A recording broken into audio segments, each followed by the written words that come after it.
இருட்ட கண்டா பயம் உண்டாவதே அது ஏன்? இப்படி ஒரு கேள்வியை ஒரு பெரியவர்கிட்ட கேட்டாங்க. அதுக்கு அவர் பதில் சொல்றார். மனிதனுடைய ஆதிகால வாழ்க்கையில தொற்றிக்கொண்ட பயம் இது இது வேரூன்றி இருக்குது, இன்னமும் போகல. 50,000 வருஷங்களுக்கு முன்னாடி மனுஷன் குகைகள்ல வாழ்ந்தான். பகல்ல பயம் இருக்காது, ராத்திரியில மிருகங்கள் தாக்கும், கொல்லும், நிம்மதியா தூங்க கூட முடியாது. அதனால இந்த மனுஷனுக்கு இரவுன்னா மரணம், பயம் அப்படின்னு பழகி போச்சு. மனிதர்களுடைய எல்லா மனசையும் சேர்த்து மொத்தமா ஒரு மனசு உண்டு. மனிதர்களுடைய நினைவு இந்த மொத்த மனசுல பதிஞ்சிருக்கு, பரவுது. இந்த மொத்த மனசுல இருட்டு பற்றிய பயம் பதிந்து நீடிக்குது அப்படிங்கிறார் அவர். இந்த காலத்துல இரவை பகலாக்கிறதுக்கு எவ்வளவோ விளக்குகள்லாம் வந்தாச்சு. ராத்திரியிலேயும் மிருகங்கள் தாக்குங்கிற நிலைமை இல்லை. பாதுகாப்பான வீடுகள், விலங்குகளும் விலகி போயிட்டு, விலங்குகள்லாம் விலகி போயிட்டு, வீடுகளும் பாதுகாப்பா இருக்குது. சரி, இருந்தாலும் அந்த பழங்கால பயம் இருட்டு பயம் இன்னமும் மனுஷனை விட்டு போகல. இன்னொரு விஷயம் என்னன்னா, இருட்டுல இருந்து வெளிச்சத்துக்கு வராத மனிதர்கள் இன்னைக்கு அதிகம். ஒரு ஆளு ஆத்துக்கு மீன் பிடிக்கிறதுக்காக போனான், இன்னும் விடியல. அதுக்குள்ள வலையை எடுத்துட்டு கிளம்பி போயிட்டான். வெளிச்சம் வர்றதுக்கு முன்னாடியே போய் சேர்ந்துட்டான். விடிகிற வரைக்கும் என்ன பண்றது? சும்மா கரையிலேயே உட்காந்து காலாட்டிட்டு இருக்கிறான். காலில் ஏதோ ஒரு சின்ன மூட்டை தட்டுப்பட்டுது. இருட்டுல அது என்னன்னு சரியா தெரியல. மூட்டைக்குள்ள சின்ன சின்ன கல்லா நிறைஞ்சி இருக்குது. சும்மா பொழுது போகணுமேங்கிறதுக்காக இவன் அந்த மூட்டைக்குள்ள இருந்து ஒவ்வொரு கல்லா எடுத்து ஆத்துல வீசிக்கிட்டு இருக்கிறான். விடிகிற வரைக்கும் வேற வேலை இல்லைங்கிறதுனால எப்படி செஞ்சுக்கிட்டே உட்காந்துருக்கிறான். கிழக்க மெதுவா வெளிச்சம் தெரிய ஆரம்பிச்சது. பொழுது விடியறதுக்கான அறிகுறி. இதுக்குள்ள அந்த மூட்டையில இருந்த எல்லா கல்லையும் எடுத்து வீசி எறிஞ்சுட்டான். கடைசியா ஒரே ஒரு கல் மட்டும்தான் கையில பாக்கி இருந்தது. வெளிச்சம் வந்ததும் அந்த கல்லை பார்த்தான், அப்படியே திகைச்சு போயிட்டான். அடடா, இது வரைக்கும் தெரியாம தப்பு பண்ணிட்டோமே அப்படின்னு நினைச்சான். ஏன் தெரியுமா? அவன் கையில இருந்தது வெறும் கல் இல்ல, விலை வசந்த ரத்தன கல். அது இருட்டுல என்னன்னு புரியாததுனால மூட்டையில இருந்த எல்லா ரத்தன கல்லையும் ஆத்துல வீசி எறிஞ்சிருக்கிறான். இப்போ அவனுக்கு அழுகையே வந்துடும் போல இருந்தது. வாழ்க்கையை வசதி ஆக்கிக்கிறதுக்கான வாய்ப்பு அவனுக்கு இருந்தது. இருந்தாலும் இருட்டுல அதை இழந்துட்டான். அந்த வகையில அவனுக்கு கொஞ்சம் அதிர்ஷ்டம் இருந்திருக்குது. அதாவது ஏதோ ஒரு வகையில இருந்திருக்குது. அதனாலதான் அந்த கடைசி கல்ல எரியறதுக்குள்ள வெளிச்சம் வந்துட்டுது.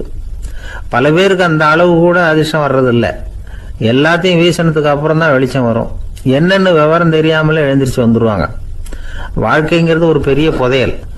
அதை புரிஞ்சிக்காம மனுஷன் அதை வீசி எரிஞ்சுக்கிட்டு இருக்கான் அப்படிங்கிறது தான் பெரியவங்க கருத்து.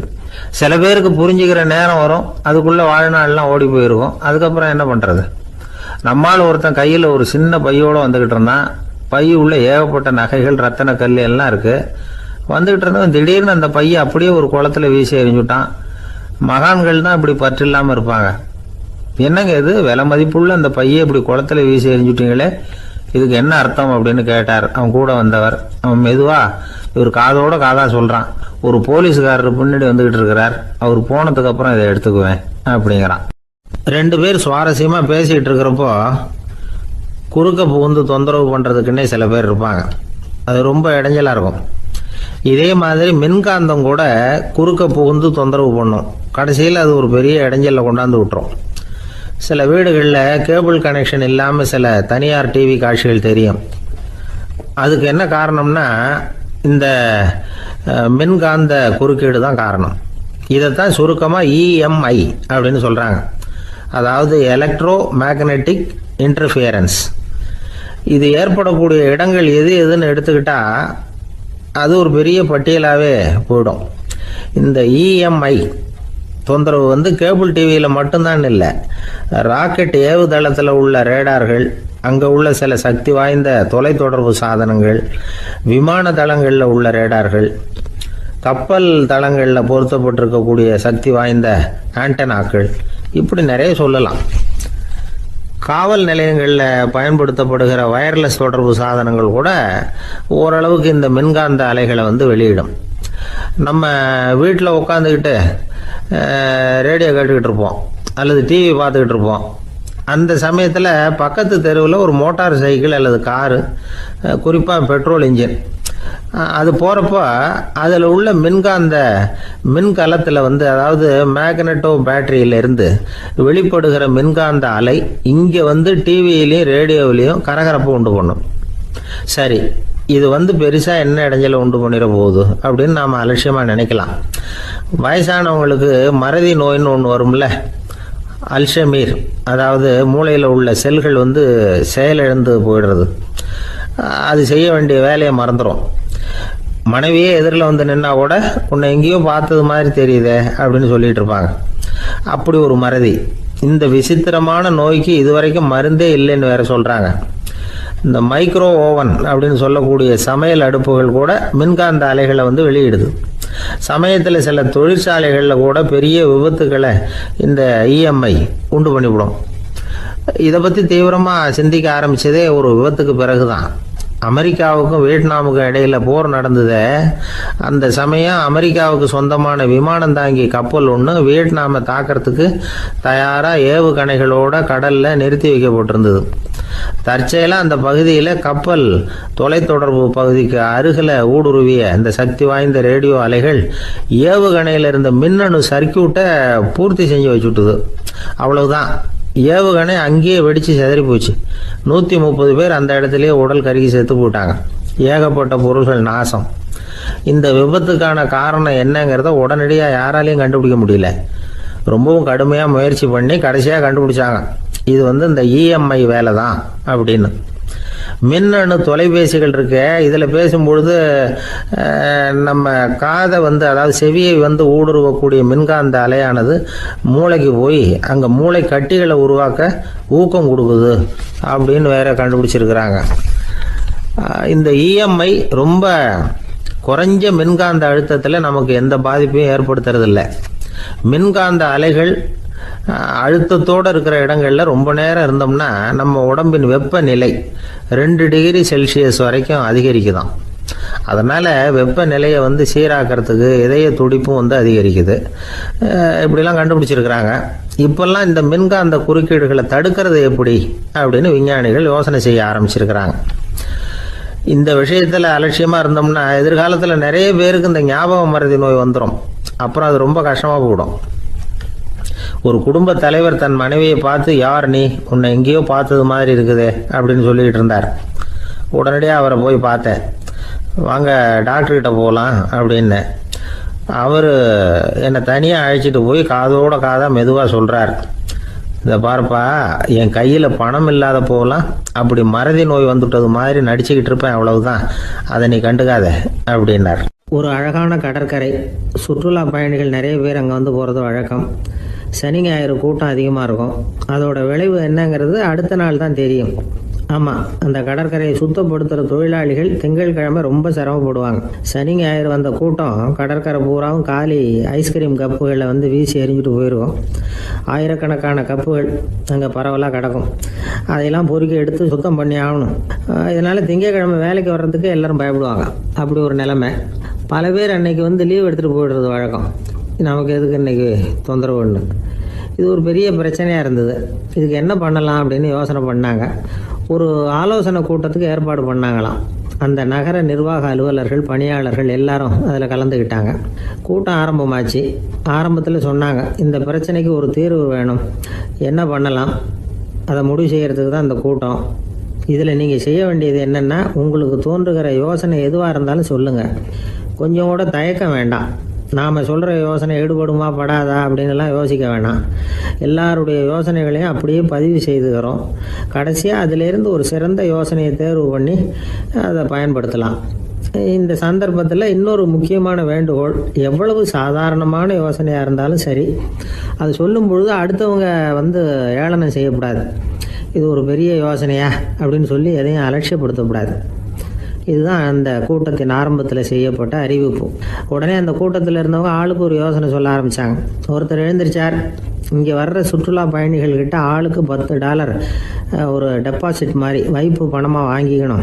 காலி ஐஸ்கிரீம் கப்பை திருப்பி கொடுத்தா அந்த பணத்தை திருப்பி கொடுத்துடலாம். இப்படி ஒரு ஏற்பாடு பண்ணிக்கிட்டா கப்புகளை தேடி பொறுக்கிட்டு இருக்க வேண்டியதில்லை, எல்லாம் ஒரே இடத்துக்கு சேர்ந்துடும். அப்படியே நாம் தூக்கிட்டு போய் ஒரு இடத்துல கொட்டி விடலாம் அப்படின்னார். இன்னொருத்தர் எழுந்திரிச்சார், கப்பை கீழே போட்டால் $50 அபராதம் அப்படின்னு அங்கங்கே போர்டு எழுதி வச்சுடலாம். கப்புகளை போடுறதுக்கு அங்கங்கே பெரிய கூடைகளை வச்சுடலாம். நாம் சாவகாசமாக அந்த கூடைகளை சேகரம் பண்ணிக்கலாம் அப்படின்னாராம். இன்னொருத்தர் எழுந்திரிச்சு கொஞ்சம் கோபமாக பேசினார், கப்புகளை வந்து அவங்க வாயிலே திணிச்சுடணும். அதுங்களை முன்னு சாப்பிட்டு பார்த்தா தான் தெரியும் அது எவ்வளவு கஷ்டங்கிறது அப்படின்னு ரொம்ப கடுமையாக பேசியிருக்காரு. இது வேடிக்கையாக தெரிஞ்சாலும் இந்த யோசனையும் பதிவு செஞ்சுக்கிட்டாங்களாம். இப்படி பல யோசனைகள் கடைசியாக எல்லாத்தையும் படித்து பார்த்துட்டு பரிசீலனை பண்ணாங்க. அப்புறம் தான் யோசனை வந்தது. இவர் வேடிக்கையாக சொன்னது கப்புகளை அவங்கவுங்க வாயிலே திணிச்சு சாப்பிட சொல்லணும், அதுதான் தண்டனைன்னார்ல. ஏன் அப்படி சாப்பிட்றது மாதிரியே கப்புகளை தயார் பண்ண என்ன அப்படின்னு சிந்திக்க ஆரம்பித்தாங்களாம். ஆகா, அதுதான் சரின்னு ஒரு முடிவுக்கு வந்தாங்க. அதுலேருந்து உருவானது தான் இந்த வேஃபர் கப்ஸ். ஐஸ்கிரீமை சாப்பிட்டு முடிச்சதும் கப்பையும் சாப்பிட்டுடலாம். கோன் ஐஸ்கிரீம் சாப்பிட்றோம்ல, அதுதான். அமெரிக்காவில் மியாமி கடற்கரையில் ரொம்ப காலமாக இருந்துக்கிட்டு வந்த குப்பை பிரச்சனைக்கு இப்படி தான் ஒரு தீர்வு வந்து தான். இதுலேருந்து நாம் புரிஞ்சிக்க வேண்டியது என்னென்னா, நாம் அன்றாட எத்தனையோ பிரச்சனைகளை சந்திக்கிறோம், அதுக்கெல்லாம் தீர்வு உண்டு. அது எங்கே ஒளிஞ்சிருக்குன்னு கண்டுபிடிக்கணும். அந்த அந்த யோசனையையும் நல்லா தீவிரமாக யோசிக்கணும். யார் என்ன யோசனை சொன்னாலும் அதை வந்து அலட்சியப்படுத்தக்கூடாது, அக்கறையோடு கவனிக்கணும், அதை யோசித்து பார்க்கணும். ஒரு அம்மா தன்னோட வீட்டுக்காரரை ஒரு மனநல மருத்துவர்கிட்ட அழைச்சிட்டு வந்தாங்களாம். டாக்டர், இவருக்கு கோன் ஐஸ்கிரீம் பிடிக்கல, பேப்பர் கப்பில் இருக்கிற ஐஸ்கிரீம் தான் வேணும்னு அடம் பிடிக்கிறார் அப்படின்னாங்களாம். அது ஒன்றும் தப்பு இல்லையேன்னாராம் டாக்டர். இதுக்கு அந்த அம்மா சொன்னாங்களாம், இவர் கப்பு ஐஸ்கிரீம் வாங்குறதுல தப்பு இல்லை டாக்டர், பிரச்சனை அது இல்லை. அப்புறம் வேறு என்னென்னு கேட்டிருக்காரு. வாங்கினதும் ஐஸ்கிரீமை கீழே கொட்டிவிட்டு அந்த பேப்பர் கப்பை மட்டும் விரும்பி சாப்பிட்றார், அதனால தான் அவங்ககிட்ட அழைச்சிட்டு வந்தேன் அப்படின்னாங்களாம். ஒரு கணவன் மனைவி எப்போ பார்த்தாலும் அவங்க 2 பேருக்கும் இடையில சண்டை வந்துக்கிட்டே இருந்தது. இதில் என்ன ஆச்சரியங்கிறீங்களா? நான் அதுக்காக சொல்ல வரல, இது வேறு விஷயம். அதாவது சண்டை போடாமல் இருக்கிறதுக்கு வழி சொல்கிற தகவல் இது. நான் சொன்ன அந்த கணவன் மனைவி எப்படின்னா, கணவன் ஒரு வார்த்தை சொன்னால் மனைவி கிட்டேருந்து 2 வார்த்தை பதிலாக வரும். இதுக்கு கணவன்கிட்டேருந்து 4 வார்த்தை பதிலாக வரும். இப்படி வார்த்தைகள் பெருகி போய் கடைசியில் வம்பில் வந்து முடியும். அந்த அம்மா பொறுத்து பார்த்தாங்க, அவங்களால தாக்கு பிடிக்க முடியல. பக்கத்து வீட்லேயும் ஒரு கணவன் மனைவி இருந்தாங்க, அவங்களுக்குள்ள சண்டை வர்றதில்லை. அது எப்படி அவங்களால மட்டும் சண்டை போடாமல் இருக்க முடியுது அப்படின்னு இந்த அம்மாவுக்கு ஆச்சரியம். ஒரு நாள் நேராக பக்கத்து வீட்டு அம்மாக்கிட்டே போய், ஏம்மா, நீங்கள் எப்படி கணவனும் மனைவியும் சண்டை போட்டுக்காமல் இருக்கிறீங்க, அது எப்படி முடியுது உங்களால் அப்படின்னு கேட்டாங்க. அதுக்குன்னு ஒரு மருந்து இருக்குது, அதை சாப்பிட்டா சண்டை வராது அப்படின்னாங்க அவங்க. சரிங்க, அந்த மருந்தை அவர் சாப்பிட மாட்டேன்னு சொல்லிட்டா என்ன பண்ணுறது அப்படின்னு கேட்டிருக்கிறாங்க இவங்க. அந்த மருந்து அவருக்கு இல்லைம்மா, உனக்கு தான் அப்படின்னாங்களாம் அவங்க. அப்படியா, அப்படின்னா கொடுங்க, ரொம்ப நல்லதாக போச்சு. அதை எப்படி சாப்பிட்றதுங்கிற விவரத்தையும் சொல்லுங்கள், எங்கே அது கிடைக்குங்கிறதையும் சொல்லுங்கள், வாங்கிக்கிறேன் அப்படின்னு கேட்டாங்களாம் இவங்க. வேறு எங்கேயும் போய் வாங்க வேண்டாம், என்கிட்டே இருக்க அந்த மருந்து அதில் கொஞ்சம் தர்றேன், வாங்கி வச்சுக்க. உன் வீட்டுக்காரர் உன்னோட சண்டையை ஆரம்பிக்கிறப்போலாம் நீ இந்த மருந்தில் 1 ounce வாயில் ஊற்றிக்கணும். அதை உடனே குடிச்சிடக்கூடாது, ஒரு 5 நிமிஷமாவது அது வாயில் இருக்கணும், அதுக்கப்புறம் குடிச்சுடலாம் அப்படின்னு சொல்லி ஒரு பாட்டில் மருந்தை இந்த அம்மாக்கிட்ட கொடுத்து அனுப்புனாங்களாம். மருந்தை எடுத்துக்கிட்டு இந்த அம்மா வீட்டுக்கு வந்திருக்கிறாங்க. வீடு பூட்டி இருந்ததுனால கணவன் வந்து வாசல்லையே காத்துக்கிட்டு இருக்கிறான். மனைவியை கண்டதும் சண்டை போட ஆரம்பிச்சிட்டான். வீட்டை பூட்டி விட்டு எங்கே போய் தொலைஞ்ச, எவ்வளோ நேரமாக ஒரு மனுஷன் வாசல்லையே காத்துட்டு கிடக்கிறது அப்படி இப்படின்னு கத்த ஆரம்பிச்சிட்டான். மனைவி இதுக்கு பதிலே சொல்லலை. அந்த அம்மா பேசாமல் வீட்டை திறந்தாங்க, சமையல் அறைக்குள்ளே போனாங்க, 1 ounce மருந்தை வாயில் ஊற்றிக்கிட்டாங்க. அன்னைக்கு சண்டை வந்து மேற்கொண்டு வளரவே இல்லை, நின்றுட்டுது. மருந்து பரவாயில்லை. அதுக்கப்புறம் பல சந்தர்ப்பங்களில் சண்டை வரும் போல் இருக்கிற போலாம் இந்த மருந்து அதை நிறுத்தியிருக்கு. பிரமாதமான மருந்தாக இருக்குது இதை கொஞ்சம் அதிகமாகவே வாங்கி வீட்டில் வச்சுக்க வேண்டியது தான் அப்படின்னு முடிவு பண்ணிக்கிட்டு இந்த அம்மா மறுபடியும் பக்கத்து வீட்டு அம்மாக்கிட்ட போனாங்க. எவ்வளவு விலையானாலும் சரி, நான் காசு கொடுத்து வாங்கி வச்சுக்கிறேன், எந்த கடையில் இருக்குது இந்த மருந்து சொல்லுங்க அப்படின்னு கேட்டாங்க. இந்த மருந்துக்கு விலையே கிடையாதுங்க, இலவசமாகவே கிடைக்கும்னாங்களாம் அவங்க. அது எப்படி விலை இல்லாமல் இதை விற்க முடியுது அப்படின்னு கேட்டாங்களாம் இவங்க. அது மருந்தாக இருந்தால் தானே விலை வைக்கிறதுக்கு, அது வெறும் தண்ணி தானே அப்படின்னாங்களாம். வெறும் தண்ணியாக சண்டையை நிறுத்துது அப்படின்ட்டு இருக்காங்க இவங்க. அது சண்டையை நிறுத்தலை, உன்னோட மௌனம் தான் சண்டையை நிறுத்துது. நீ வாயில் தண்ணியை வச்சுக்கிறதுனால எதிர்த்து பேசுறதில்ல, அதனால் உன்னுடைய கணவர் கோபம் வந்து சாந்தமாயிடுது அப்படின்னாங்களாம் அவங்க. இந்த கதையிலேருந்து சண்டையை நிறுத்துகிற மருந்து எதுன்னு தெரிஞ்சுக்கிட்டோம் இல்லையா. ஒருத்தர் என்ன பண்ணார், பாட்டிலில் வந்து தண்ணியை ஊற்றி வச்சுக்கிட்டு அவர்கிட்ட வர்றவங்களுக்கெல்லாம் இதை சிபாரிசு பண்ணலாம்னு நினச்சிக்கிட்டு உட்காந்துருந்தார். ஒரு அம்மா வந்தாங்க, இதை கேட்டுவிட்டு இதையே ஒரு மருந்து மாதிரி கொடுக்கலாம்ங்கிறது அவர் முடிவு. அதனால் பாட்டிலில் தண்ணி அடித்து வச்சுக்கிட்டு அதில் கலருக்காக என்னத்தையோ ஒரு ஜீரகம் அது மாதிரி எதையாவது கலந்து வச்சுக்கிட்டு ஒரு மருந்து மாதிரி ஒரு பாவனையில் வச்சுக்கிட்டு உட்காந்துருக்காரு. யாராவது வீட்டில் சண்டைன்னா என்கிட்ட வாங்க மருந்து தரேன்னு. ஒரு அம்மா வந்தாங்க, எனக்கும் என் வீட்டுக்காரருக்கும் அடிக்கடி சண்டை வருதுங்க அப்படின்ட்டு இருக்காங்க. கவலைப்படாதம்மா, நான் ஒரு மருந்து தரேன்னு சொல்லி வீட்டுக்குள்ளே போய் ஒரு பாட்டில் எடுத்து வந்து கொடுத்தாரு. பாட்டிலில் இருக்கிறது என்னங்கிறத சொல்லிவிட்டா அது பேரில் மரியாதை வராது இல்லையா, அதனால் சொல்லலை. அந்த அம்மா வாங்கிட்டு போனாங்க. 4 நாள் கழித்து திரும்பி வந்தாங்க. என்னம்மா வீட்டில் சண்டை நின்று போச்சான்னு கேட்டிருக்காரு இவர். அங்கே நின்று போச்சுங்க, இப்போ உங்ககிட்ட ஆரம்பமாக போகுதுன்னாங்களாம். என்னம்மா அப்படின்ட்டுருக்காரு அவர் பயந்து போய். பின்ன என்னங்க, நீங்கள் என்ன மருந்து கொடுத்துருக்குறீங்க என்னங்க அப்படின்னாங்களாம் கோவமாக. அது வெறும் தண்ணி தானே அப்படின்ட்டுருக்காரு இவர். தண்ணியாக இது நல்லா பாருங்கள் அப்படின்னு அந்த பாட்டில் நீட்டினாங்களாம். இவர் வாங்கி பார்த்துருக்காரு. அப்புறம் தான் விஷயம் புரியுது அவருக்கு. இவர் கை தவறுதலாக அவங்க வீட்டில் இருந்த மண்ணெண்ணெய் பாட்டில் எடுத்து அவர்கிட்ட கொடுத்துருக்குறாங்க. அப்புறம் என்ன ஆகும், சண்டை வராமல். நமக்கு முன்னாடி நமக்கு வேண்டிய ஒருத்தர் ஒரு கிளாஸில் நமக்கு பழச்சாறு கொண்டாந்து வைக்கிறாருன்னு வச்சுக்கோங்க. உடனே நாம் என்ன பண்ணுவோம், எடுத்து கிடுகிடுன்னு சாப்பிட்ருவோம் அடுத்தவங்க யாரும் வர்றதுக்குள்ள. அதை விட்டுட்டு அதை கொண்டாந்து வச்சவர்கிட்டயே அதோட விலை என்ன அப்படி இப்படின்னு நான் கேட்டுக்கிட்டு இருப்போம். நாம் கேட்க மாட்டோம். ஆனால் காந்திஜி அப்படி கேட்டாராம். எப்போ தெரியுமா, 1935. அந்த வருஷம் மே மாதத்தில் ஒரு நாள் காந்திஜி டெல்லியில் இருக்கிறார். அப்போ அவருக்கு 2 டம்ளர் மாம்பழச்சாறு கொண்டாந்து கொடுக்குறாங்க. அதை வாங்குறார். இதோட விலை என்ன அப்படின்னு கேட்டார் காந்திஜி. யாருக்கிட்ட கேட்டாருன்னா மனுபென் காந்திகிட்ட கேட்குறார். அவங்க தான் கொண்டாந்து கொடுக்குறாங்க. காந்திஜிக்கு உதவி செய்கிறதுக்காக அவர் கூடவே இருந்தவங்க அவங்ககிட்ட தான் கேட்குறாரு. காந்திஜி சும்மா வேடிக்கைக்காக இப்படி கேட்குறாருன்னு நினச்சிட்டாங்க அந்த அம்மா. அதுவும் இல்லாமல் அதோட விலையை கேட்டால் காந்திஜி நிச்சயமாக அதை சாப்பிட மாட்டார் அப்படிங்கிற பயம் வேறு. அதனால் அந்த அம்மா பதில் எதுவும் சொல்லாமல் கம்முன்னு இருந்துட்டாங்க. கொஞ்ச நேரம் ஆச்சு. அந்த பழச்சாறு வச்ச இடத்துல அப்படியே இருக்குது, வச்ச இடத்துல வச்சபடியே இருக்குது. காந்திஜி அதை சாப்பிடவே இல்லை. மனுபென் காந்தி பார்த்தாங்க. மெதுவாக காந்திஜிக்கிட்ட போய் அதை சாப்பிடுங்களேன் அப்படின்னாங்க. பழச்சாறு விலை என்னன்னு கேட்டேன், அதுக்கு பதில் இல்லை. அது முதல் தப்பு. பதிலை எதிர்பார்த்திருந்தும் அதை பற்றி விசாரிக்கலை, அது 2வது தப்பு. இப்படி 2 தப்புகளை பண்ணிவிட்டு என்கிட்ட வந்து இதை சாப்பிடுங்கன்னு சொன்னால் அது எப்படி அப்படின்னு கேட்டாராம் காந்திஜி. மனுபென் காந்தி என்ன சொல்கிறதுன்னு தெரியாமல் திகைச்சு போய் நின்றுக்கிட்டு இருந்தாங்க. காந்திஜி தொடர்ந்து சொன்னாராம், இப்போ என் முன்னாடி வச்சிருக்கிற இந்த பழச்சாறு விலை சுமாராக ஒரு ₹1/2 இருக்கும். அது அந்த காலத்து மதிப்பு. இந்த பழச்சாறு இல்லாமல் கூட என்னால் இருக்க முடியும். ஆனால் அவசியமான பொருள்களை வாங்கிறதுக்கு கூட சக்தி இல்லாத மக்கள் இந்த நாட்டில் நிறைய பேர் இருக்கிறாங்க. அப்படி இருக்கிறப்போ எனக்கு என்னத்துக்கு இந்த விலை உயர்ந்த பானம்? இதை இப்போ நான் சாப்பிட்டா என் உடம்பு வேணும்னா ஆரோக்கியமாகலாம், ஆனால் என் மனசு அமைதி அடையாது. எனக்கு என்னுடைய உடல் ஆரோக்கியத்தை விட மன ஆரோக்கியம்தான் முக்கியம். அதனால் இதை நான் சாப்பிட மாட்டேன், எடுத்துகிட்டு போயிடு அப்படின்னாராம். அந்த சமயத்தில் ஒரு அகதி பொண்ணு 2 குழந்தைகளோட காந்திஜியை பார்க்குறதுக்காக வந்தது. வணக்கம் சொல்லிச்சு.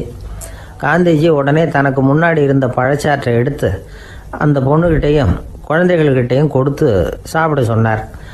அவங்க அதை வாங்கி ரொம்ப சந்தோஷத்தோடு சாப்பிட்டாங்களாம். அதை பார்த்த காந்திஜி முகத்தில் ஒரு புன்னகை, ஒரு பரவசம், ஒரு திருப்தி. அவர் மனசு நிறைஞ்சி இருந்தது. அப்போ அவர் சொன்னாராம், ஆண்டவன் எனக்கு எப்பவும் சரியான சமயத்தில் கை கொடுப்பாருங்கிறது அதுக்கு இதுதான் அத்தாட்சி. நான் ஒரு இக்கட்டான சூழ்நிலையில் இருக்கிறப்ப கூட கடவுளின் கருணையால் அந்த சூழ்நிலை என்னை பாதிக்கலை. என் கூட இவ்வளோ நாள் பழகியும் கூட இங்கே இருக்கிறவங்க எனக்கு அதிக விலை உள்ள பழரசத்தை கொடுத்தாங்க.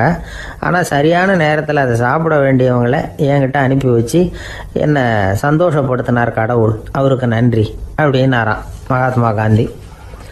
உடல் ஆரோக்கியத்தை விட மன ஆரோக்கியம்தான் எனக்கு முக்கியம்னு சொன்னார் பாருங்க. அதை நாம் எல்லாரும் மனப்பூர்வமாக இன்றைக்கி சிந்திச்சு பார்க்கணும். இந்த காலத்தில் எல்லாரும் அப்படியா நினைக்கிறாங்க? எனக்கு தெரிஞ்ச ஒருத்தர் இருந்தார். தினமும் காலையில் ஒரு காஃபி சாப்பிட உட்கார்ற நேரத்தில் பக்கத்து வீட்டுக்காரர் வந்து சேருவார் கரெக்டாக. உடனே அவரும் தனக்குன்னு வந்திருக்கிற காப்பியை எடுத்து மனப்பூர்வமாக பக்கத்து வீட்டுக்காரர்கிட்ட கொடுத்துருவார். அதுக்கப்புறம் அவருக்காக வேறு காப்பி போட்டு கொண்டாந்து கொடுத்தாலும் வேண்டான்னு சொல்லிடுவார். ஆண்டவனாக பார்த்து சரியான நேரத்தில் அவரை எங்கள் வீட்டுக்கு தினமும் அனுப்பி வைக்கிறார் அப்படிம்பார். ஏன் அப்படி சொல்கிறீங்க அப்படின்னு கேட்டோம் ஒரு நாள். அதுக்கு அவர் சொல்கிறார், எனக்கு என்னோட உடல் ஆரோக்கியம்தான் முக்கியம். இதை கடவுள் புரிஞ்சுக்கிட்டு எங்கள் வீட்டு காப்பியை சாப்பிட்றதுக்கு தினமும் அடுத்த வீட்டுக்காரனை அனுப்பி வைக்கிறார் அப்படின்னார் அவர். தானத்துல சிறந்தது எது அப்படின்னு ஒரு கேள்வியை கேட்டு, தானத்துல சிறந்தது நிதானம் அப்படின்னு அதுக்கு ஒரு பதிலும் சொல்றவங்க உண்டு. நிதானம் ரொம்ப அவசியம். அதுவும் இன்றைய உலகத்துக்கு ரொம்ப அவசியம். இன்னைக்கு உலகம் ரொம்ப பரபரப்பா போய்கிட்டு இருக்குது. பொறுமையா இருக்கணும்னு நினைக்கிறவங்களால கூட அப்படி இருக்க முடியறதில்ல. பொறுமையை சோதிக்கிறது மாதிரி பல சம்பவங்கள், அதையெல்லாம் சந்திச்சே தீர வேண்டியிருக்குது. எங்கே போனாலும் கியூவில் நிற்க வேண்டியிருக்குது. எங்கே போனாலும் காத்துக்கிட்டு இருக்க வேண்டியிருக்கு. ஆஃபீஸ்லேயோ வீட்லேயோ கூட நீங்கள் நிதானமாக பொறுமையாக நடந்துக்க தெரியலன்னா உங்களுக்கு சிடுமூஞ்சி, முசுடு இப்படிலாம் பேர் வச்சுருவாங்க. அது உங்களுக்கு தேவையா? சரி, வாழ்க்கையில் பொறுமைசாலின்னு பேர் வாங்கிறதுக்கு என்ன வழி? முதல் பாயிண்ட், நீங்கள் நினைக்கிறது, எதிர்பார்க்கறது, செய்யறது எல்லாமே 100% கரெக்டாக நடக்கணும்னு ஆசைப்படக்கூடாது. எதுவாக இருந்தாலும் அதில் ஓரளவுக்கு தவறு நடக்கலாம் அப்படிங்கிறத எதிர்பார்த்தே இருக்கணும். ஓரளவுக்கு அதை அனுமதிக்கணும். ஒரு நண்பரை 6 மணிக்கு ஒரு இடத்துக்கு வர சொல்லியிருக்கிறீங்க. 6 மணிக்கு அவர் வரல, உடனே பொறுமை இழந்து நடந்துக்கக்கூடாது. ஒரு 10 நிமிஷம் டிலே ஆகலாம். ஒரு வர்ற வழியில் பஸ்ஸு கூட ஏதாவது டிராஃபிக்கில் மாட்டியிருக்கலாம். அதெல்லாம் எதிர்பார்த்தே கொஞ்சம் காத்திருக்கிறதுல ஒன்றும் தப்பு இல்லை. சில சமயம் டிலே ஆகிறது கூட நல்லதாக முடியும். ஒரு பஸ்ஸை தவற விட்டுட்டு, ஐயோ கொஞ்சம் ஒரு 2 நிமிஷம் முன்னாடி வந்திருந்தா பிடிச்சிருக்கலாமே அப்படின்னு தவிச்சிக்கிட்டு இருப்பாங்க சில பேர். அடுத்தபடியாக வர்ற பஸ்ஸு நேரடியாக நீங்கள் போக வேண்டிய இடத்துக்கே கொண்டு போய் விடுற பஸ்ஸாக கூட இருக்கலாம். அது உங்களுக்கு முன்னாடி தெரியாதுல்ல. சில நெருக்கடியான சூழ்நிலைகளை தமாஷா எடுத்துக்கிறதுக்கு பழகிக்கணும். சில இடங்களுக்கு போகிறப்ப காத்திருக்கிறதுக்கு நம்ம மனசை தயார்படுத்திக்கிட்டே போகணும். ஒரு ரயிலுக்கோ பஸ்ஸுக்கோ அல்லது விமானத்துக்கோ கப்பல் பிரயாணத்துக்கோ போகிறப்போ அங்கே போய் நீங்கள் மணிக்கணக்கில் கூட காத்துக்கிட்டு தான் இருக்கணும். புறப்படுற நேரம் கூட மாறலாம். நீங்கள் போய் சேர்ந்ததும் அது உடனே புறப்படணும்னு கட்டாயமாக என்ன? அது மாதிரி சமயத்தில் படிக்கிறதுக்குன்னு சில சுவாரஸ்யமான புத்தகங்களையும் கையில் எடுத்துக்கலாம். உங்களை சுற்றி எவ்வளவோ சுவாரஸ்யமான சம்பவங்கள் நடந்துக்கிட்டு இருக்குதுல்ல, அதையெல்லாம் வேடிக்கை பாருங்கள். எதுக்காக காத்துக்கிட்டு இருக்கிறோமோ அந்த காரியத்தில் உண்மையாகவே நமக்கு ஒரு அக்கறை இருந்தால் நமக்கு போர் அடிக்காது. சில கோயில்களில் பார்த்துருப்பீங்க, தரிசனத்துக்காக பக்தர்கள் நாள் கணக்கில் காத்துக்கிட்டு இருப்பாங்க. அவங்களெலாம் அழுத்துக்கிறது இல்லை. ஆண்டவனை தரிசிக்கணுங்கிற உண்மையான அக்கறை இருக்கிறதுனால அவங்களுக்கு போர் அடிக்கிறது இல்லை. ஆனால் சில சினிமா தியேட்டரில் கூட பார்க்கலாமே, சினிமா கியூ கூட அப்படி தான். சாயந்தரம் 6 மணி ஆட்டத்துக்கு காலம்பரம் 6 மணிக்கே போய் கூட காத்துக்கிட்டு இருப்பாங்க. அவங்களுக்கெல்லாம் போர் அடிக்காது, படம் பார்க்குற ஆர்வம். இன்னொரு முக்கியமான விஷயத்தை நாம் பழக்கப்படுத்திக்கணும். லிவ் ஃபார் தி மூமெண்ட் அப்படிங்கிறாங்க நிபுணர்கள். ரொம்ப பேர் எப்படின்னா அடுத்தபடியாக நடக்க போகிற விஷயத்திலேயே கவனமாக இருப்பாங்க. அந்த நினைப்புலேயே இந்த நிமிஷத்தை பொறுமை இல்லாமல் கழிப்பாங்க. ஒருத்தர் இருக்கார், அவர் எப்படின்னா ஆஃபீஸ் முடியறதுக்குள்ளேயே சார் 5 மணிக்கெல்லாம் ரெடியாக இருங்க, நாம் அந்த ஹோட்டலில் போய் டிஃபன் சாப்பிட்ணும் அப்படின்னு 4 மணிலேருந்து சொல்லிகிட்டு இருப்பார். 4:55 பரபரப்பாக ஓடி வருவார். 2 பேரும் புறப்படுவோம், ஹோட்டலுக்கு போவோம், சாப்பிட்டுக்கிட்டு இருப்போம்.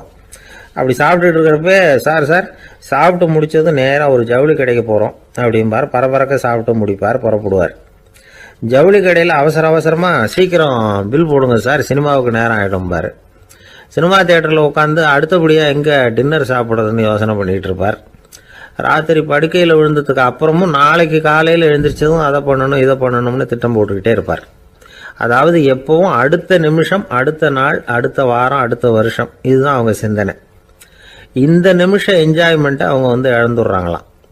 அதனால தான் வாழ்நாள் பூரா பொறுமையின்மை, அவஸ்தை, அல்லல். அதனால் நாம் எல்லாரும் வாழ்க்கையில் நிதானமாக இருக்கிறதுக்கு கற்றுக்கணுமா.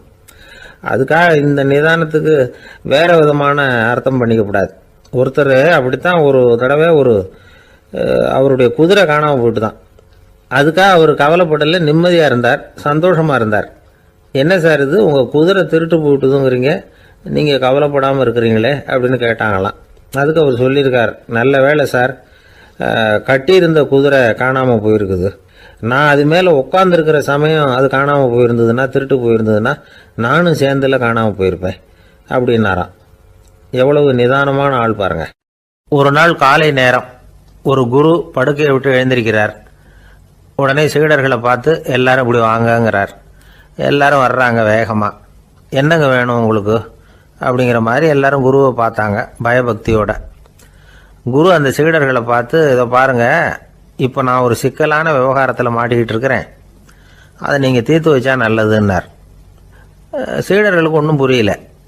என்ன இது இவர் இப்படி சொல்கிறாரு, நமக்குள்ள எல்லா விவகாரங்களையும் தீர்த்து வைக்கிறவர் நம்ம குருநாதர், அவருடைய விவகாரத்தை நாம் தீர்த்து வைக்கிறதா, ஆச்சரியமாக இருக்குதே, குருநாதருக்கே சிக்கலா அப்படின்னு யோசனை பண்ண ஆரம்பித்தாங்க. இருந்தாலும் ரொம்ப பணிவாக கேட்டாங்க, சுவாமி உங்களுக்கே சிக்கலா? இந்த உலகத்து சிக்கல்களுக்கும் சிரமங்களுக்கும் அப்பாற்பட்டவர் அல்லவா தாங்கள், அப்படிப்பட்ட உங்களுக்கு சிக்கல்னா அது எப்படி அப்படின்னாங்க. எனக்கு ஏற்பட்டிருக்கிற சிக்கல் அவ்வளவு பெருசு, ரொம்ப பெரிய விவகாரம் அது அப்படின்னார் குரு. கொஞ்சம் விவரமாக சொல்லுங்க அப்படின்னாங்க இவங்க. இப்போ அந்த குரு விவரத்தை சொன்னார். அதாவது நேற்று ராத்திரி நான் ஒரு கனவு கண்டேன். அந்த கனவுல நான் ஒரு பட்டாம்பூச்சியாக மாறிட்டேன். அப்படி மாறி ஒவ்வொரு மலராக பறந்து போய் உட்காந்து தேன் சாப்பிட்டேன் அப்படின்னார். சீடர்கள் இதை கேட்டதும் ரொம்ப திகைச்சு போயிட்டாங்க. என்ன இது, இது ஒரு பெரிய பிரச்சனையா? ஒரு சாதாரண கனவு கண்டதுக்காகவா இந்த காலை வேளையில் நம்மளையெல்லாம் குருநாதர் இவ்வளவு அவசரமாக கூப்பிட்டுருக்கார் அப்படின்னு நினச்சாங்க. இருந்தாலும் கேட்டாங்க, இதில் என்ன சிக்கல் சுவாமி? கனவுங்கிறது எல்லாருக்கும் வரத்தானே செய்யும் அப்படின்னார் ஒரு சீடர். சீடர்களே, பிரச்சனை அது இல்லை. நான் இன்னைக்கு காலையில் கண்ணு முழிச்சு பார்த்தப்போ நான் நானாக மறுபடியும் மாறிட்டேங்கிறத தெரிஞ்சுக்கிட்டேன். இதில் சிக்கல் என்னன்னா, இப்போ அந்த பட்டாம்பூச்சி தான் நானாக ஆயிட்டதாக கனவு கண்டுகிட்டு இருக்கா அப்படிங்கிறது தான். ஒரு மனுஷன் பட்டாம்பூச்சி ஆகிறதாக கனவு காண முடியுங்கிறப்போ அந்த பட்டாம்பூச்சியும் மனுஷனாக ஆகிறதாக கனவு காண முடியும் இல்லையா? இப்போ எனக்கு யதார்த்த நிலை தெரியணும், எது நிஜம்னு தெரியணும். நேற்று ராத்திரி நான் கண்டது கனவா, அல்லது இது பட்டாம்பூச்சி கண்டுகிட்டு இருக்கிற கனவா? இதுதான் குரு கேட்ட கேள்வி. இதை கேட்டதும் சீடர்கள் ரொம்ப குழம்பி போயிட்டாங்க. சுவாமி, இது வரைக்கும் நாங்கள் தூங்குறப்ப பார்க்கறது கனவுன்னும் மூழ்கிட்டு இருக்கிறப்ப பார்க்கறது நனவுன்னு நம்பிக்கிட்டு இருக்கிறோம். இப்போ எங்களை ரொம்ப குழப்பிட்டீங்க, இதுக்கு பதில் சொல்ல எங்களுக்கு சக்தி இல்லை அப்படின்னு சொல்லிவிட்டாங்களாம். அதுக்கப்புறம் அந்த குரு சொன்னாராம், நினைவு தான் முக்கியமான அம்சம். முடிவு கட்டம்னா பகலின் நினைவுகளை விட இரவின் கனவுகளே ரொம்ப உண்மை. ஒருத்தன் தூங்க போனால் தூங்கிக்கிட்டே இருந்தால் அவன் காணும் கனவு பொய்ங்கிறத அவன் உணர மாட்டான். ஒவ்வொரு கனவும் காணும் பொழுது அது ரொம்ப உண்மையாக தான் தெரியுது. ஒரு கனவு கூட உண்மை இல்லைன்னு கனவுல தோன்றுவதே இல்லை அப்படின்னார் குரு. அகில வாழ்வு அத்தனையும் சொற்பனம் கண்டாய் அப்படிங்கிறார் தாயுமானவர். ஆகையினால நம்ம கனவுலேருந்து நாம் என்னைக்கு முழிச்சிக்க போகிறோம் அப்படிங்கிறது தான் ஒரு முக்கியமான கேள்வி. ஒருத்தர் வந்தார், காலில் கட்டோடு வந்தார். என்னங்க காலில் கட்டுன்னேன். சார், நேற்று ராத்திரி தூக்கத்தில் எங்கள் வீட்டு கூரையில் ஏணியை சாத்தி வச்சு இறங்கினப்போ வழுக்கி விழுந்து காலை உடச்சிக்கிட்டேன்னார். உங்கள் வீட்டில் தான் ஏணியே கிடையாது சார் அப்படின்னு. உண்மைதான் சார், நான் கீழே விழுந்து முழிச்சுக்கிட்டதுக்கு அப்புறம் தானே ஏணி இல்லைங்கிறது எனக்கு ஞாபகம் வந்தது அப்படின்னார். எனக்கு அதிர்ஷ்டமே இல்லை சார் அப்படின்னார் ஒருத்தர். ஏன் அப்படி சொல்கிறீங்கன்னு கேட்டோம். வியாபாரம் பண்ணலாம்னு ஒரு கடை வச்சேன். வேண்டிய போட்டவங்க கூட என் கடையில் எதுவும் வாங்க மாட்டேங்கிறான். எல்லாரும் அடுத்த கடைக்கு தான் போகிறான் அப்படின்னு சொல்லி ரொம்ப அழுத்துக்கிட்டார். இதுக்கு போய் அதிர்ஷ்டம் இல்லைன்னு சொல்லாதீங்க. வாடிக்கையாளர்களை கவர்றது எப்படிங்கிறது உங்களுக்கு தெரியல, அதுதான் குறை அப்படின்னும். சார், உங்களுக்கு தெரிஞ்ச அந்த ரகசியத்தை எனக்கும் கொஞ்சம் சொல்லி கொடுங்களேன் அப்படின்னார். சரி, உங்கள் காதை இப்படி கொடுங்க அப்படின்னு சொல்லி அது சம்பந்தமாக பெரிய வல்லுநர்கள் சொல்லியிருக்கிற கருத்துக்களை அவர்கிட்ட சொல்ல ஆரம்பித்தோம். அதாவது இந்த வாடிக்கையாளர்களை கவர்றதுக்கு வல்லுநர்கள் பல ஆலோசனைகளை ஏற்கனவே சொல்லி வச்சிருக்கிறாங்க. அது சம்பந்தமாக அனுபவப்பட்டவங்க, அதை தெரிஞ்சு வச்சுக்கணும். அதாவது கடை வச்சிருக்கிறவங்க எல்லாரும் இதை கொஞ்சம் காதில் வாங்கி வச்சுக்கணும். எதை இப்போ சொல்ல போகிறத. எப்பவும் பணத்தை சம்பாதிக்கிறதுலேயே குறியாக இருக்கக்கூடாதான். அதை விட முக்கியமாக நீங்கள் சம்பாதிக்க வேண்டியது வாடிக்கையாளர்களுடைய மன நிறைவு. வர்றவங்க திருப்தியோடு போகணும், அது முக்கியம். அதில் கவனமாக இருக்கணும். கடைக்கு வர்ற ஒருத்தர் ஏதாவது ஒரு குறை சொல்கிறாருன்னு வச்சுங்க, அதை அலட்சியப்படுத்தக்கூடாது. ரொம்ப அக்கறையோடு அதை காது கொடுத்து கேட்கணும். அப்படியா சார், அதை நான் அவசியம் கவனிக்கிறேன் அப்படின்னு சொல்லணும். ஒருத்தர் வரார், சார் நேற்றுக்கு உங்கள் கடையில் இதை நான் வாங்கிட்டு போனேன், வீட்டில் இது வேணான்னு சொல்லிவிட்டாங்க, அது திருப்பி கொடுக்கறதுக்காக தான் வந்திருக்கிறேன் அப்படின்னு சொல்லி திருப்பி கொடுக்குறார். உடனே நீங்கள் முகம் சுளிக்கக்கூடாது, எரிச்சல் படக்கூடாது. வழக்கம் போல நிதானமாக முகமலர்ச்சியோடு அதை திருப்பி வாங்கிக்கணும். இவ்வளவு ரூபாய்க்கு சாமான் வாங்கினா இந்த ஸ்பூன் அன்பளிப்பு, இப்படி ஏதாவது கொடுக்கலாம். பண்டிகை காலங்கள்லேயும் பொருள்கள் வாங்குறவங்களுக்கு இப்படி ஏதாவது பொருத்தமாக ஒரு அன்பளிப்பு கொடுக்கலாம். நீங்கள் கொடுக்கறது ஒரு சர்வசாதாரணமான பொருளாக இருந்தால் கூட அது வாங்குற ஒரு மனசில் ஒரு மகிழ்ச்சியை ஏற்படுத்தும். எதுவும் உங்களால் கொடுக்க முடியலன்னா உங்கள் முகம் நிறைஞ்ச சிரிப்பையாவது கொடுங்க, அது போதும். உங்கள் கடையில் இல்லாத ஒரு பொருளை வாடிக்கையாளர் வந்து கேட்குறார், உடனே இல்லைன்னு முகத்தில் அடித்தது மாதிரி சொல்லிடக்கூடாது. கொஞ்சம் உட்காருங்க சார் அப்படின்னு சொல்லி உங்கள் பணியாளர் யாரையாவது அனுப்பி வெளியிலேருந்து வாங்கிட்டு வர சொல்லி அவர்கிட்ட கொடுக்கலாம். சில பேர் உங்கள் கடைக்கு வரும்பொழுது அவங்க வீட்டு குழந்தைகளையும் கூப்பிட்டுக்கிட்டு வர்றாங்கன்னு வைங்க. நீங்கள் என்ன செய்யணும்னா அந்த குழந்தைகளை முதல்ல கவனிக்கணும். அது கண்ணத்தை கிள்ளணும், அதுகிட்ட விளையாடணும், அதுக்கு ஏதாவது மிட்டாய் பிஸ்கட் எதையாவது கொடுத்து அது கவனத்தை கவரணும். அதுக்கப்புறம் பெரியவங்களை கவனிக்கலாம். உங்கள் கடையில் வேலை செய்கிற பணியாளர்கள் சுத்தமாக இருக்கணும். சிரிச்ச முகம், சுறுசுறுப்பு, இது ரெண்டும் அவங்களுக்கு தேவை. அழுது வடிஞ்சிக்கிட்டு இருக்கக்கூடாது. அப்புறம் இன்னொரு விஷயம், அதிகமாக பொருள் வாங்குற ஒருத்தர்கிட்ட அதிக மரியாதையாகவும் குறைச்சலாக பொருள் வாங்குறவர்கிட்ட வேற விதமாகவும் நடந்துக்கக்கூடாது. எல்லாருக்கிட்டையும் சமமாக நடந்துக்கணும். 5 ரூபாய்க்கு வாங்கினாலும் சரி, 500 ரூபாய்க்கு வாங்கினாலும் சரி, அவங்கக்கிட்ட நீங்கள் காட்டுற மரியாதையில் வித்தியாசம் இருக்கக்கூடாது. எல்லாத்துக்கும் மேலே உங்கள் கடையில் ஒரு பொருள் வாங்கினா அது உண்மையானதாக இருக்கும், தரமுள்ளதாக இருக்கும் அப்படிங்கிற நினைப்பு ஜனங்களுக்கு வரணும். அதனால் தரமான பொருளையே நீங்கள் உங்கள் கடையில் வச்சுருக்கணும். இது வரைக்கும் நான் சொன்னதையெல்லாம் கவனத்தில் வச்சுக்கிட்டு நீங்கள் கடையை ஆரம்பிச்சிங்கன்னா வியாபாரம் பிச்சுக்கிட்டு போகும். அப்படி போகலன்னா அதுக்கப்புறம் கேளுங்க. ஏன்னா இந்த யோசனைகள்லாம் அனுபவப்பட்டவங்க சொல்லியிருக்கிற யோசனைகள். இந்த யோசனைகளில் நீங்கள் எச்சரிக்கையாக இருக்க வேண்டிய ஒரு விஷயம் உண்டு.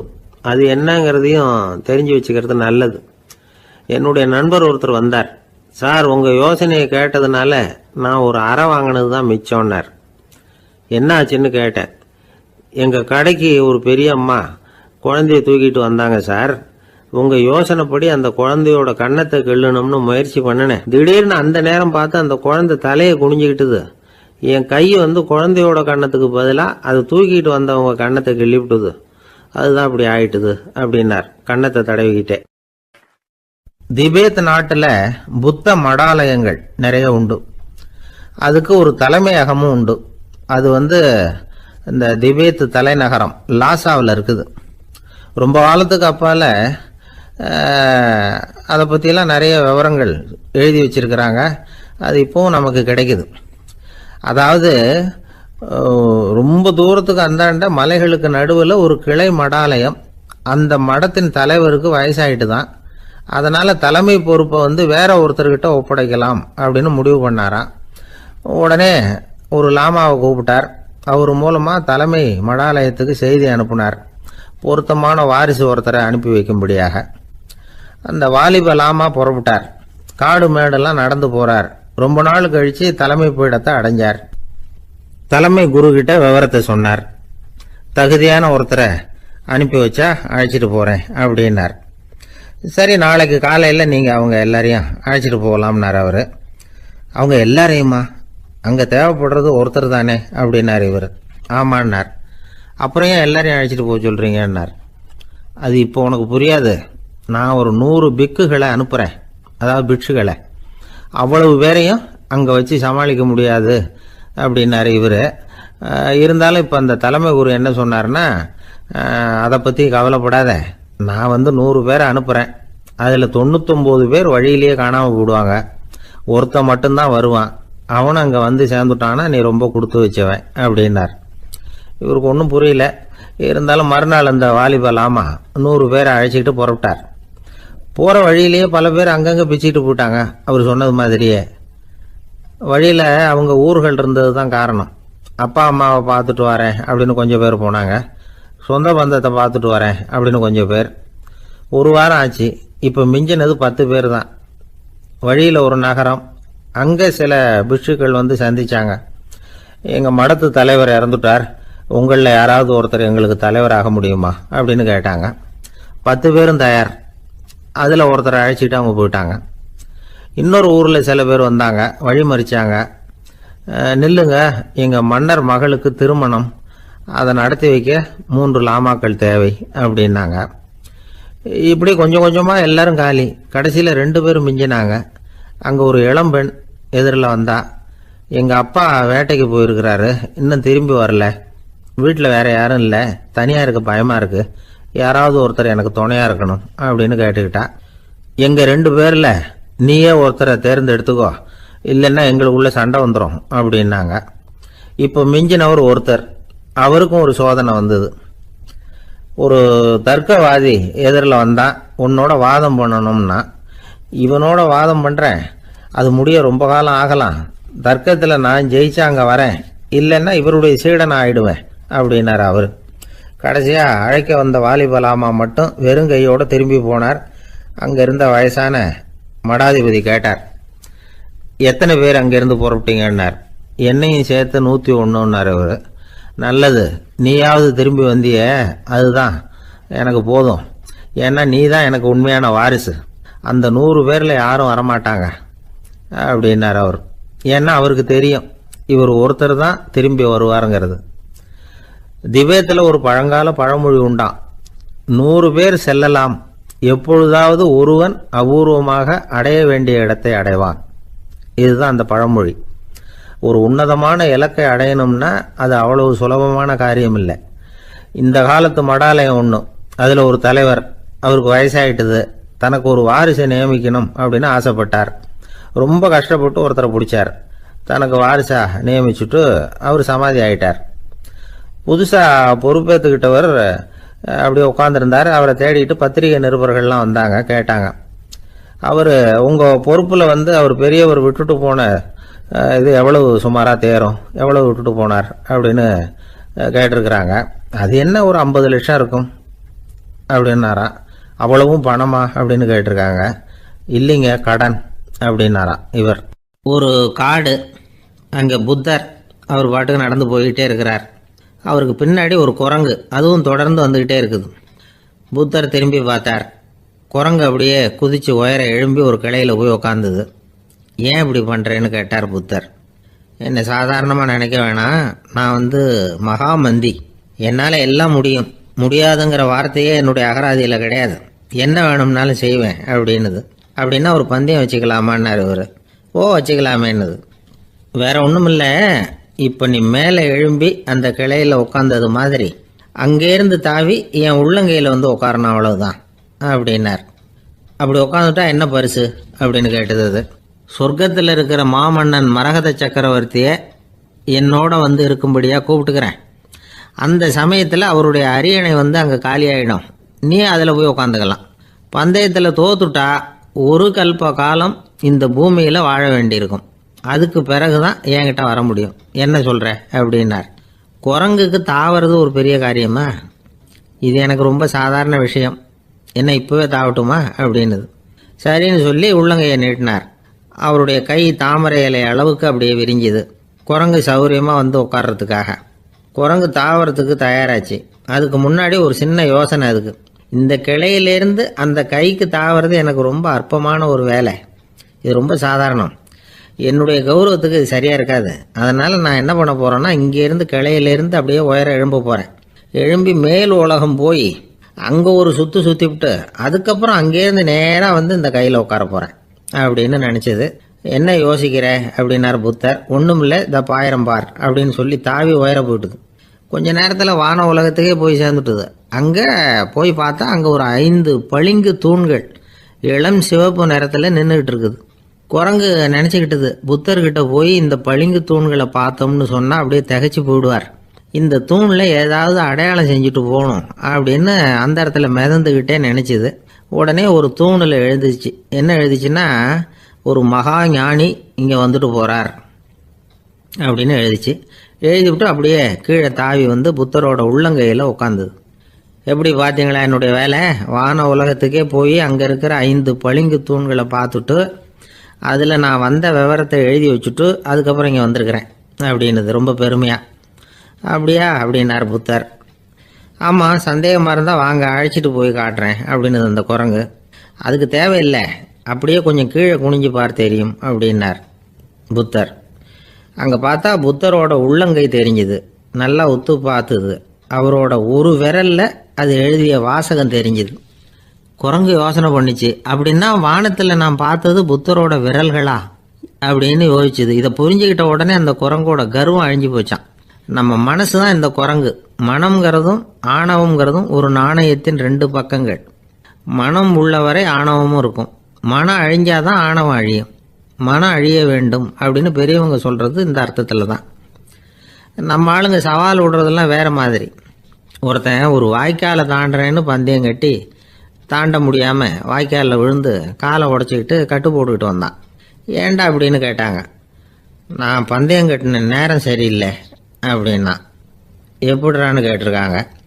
வாய்க்காலில் தண்ணி இருக்கிற நேரமாக பார்த்து பந்தயம் கட்டியிருக்கணும் அப்படின்னா.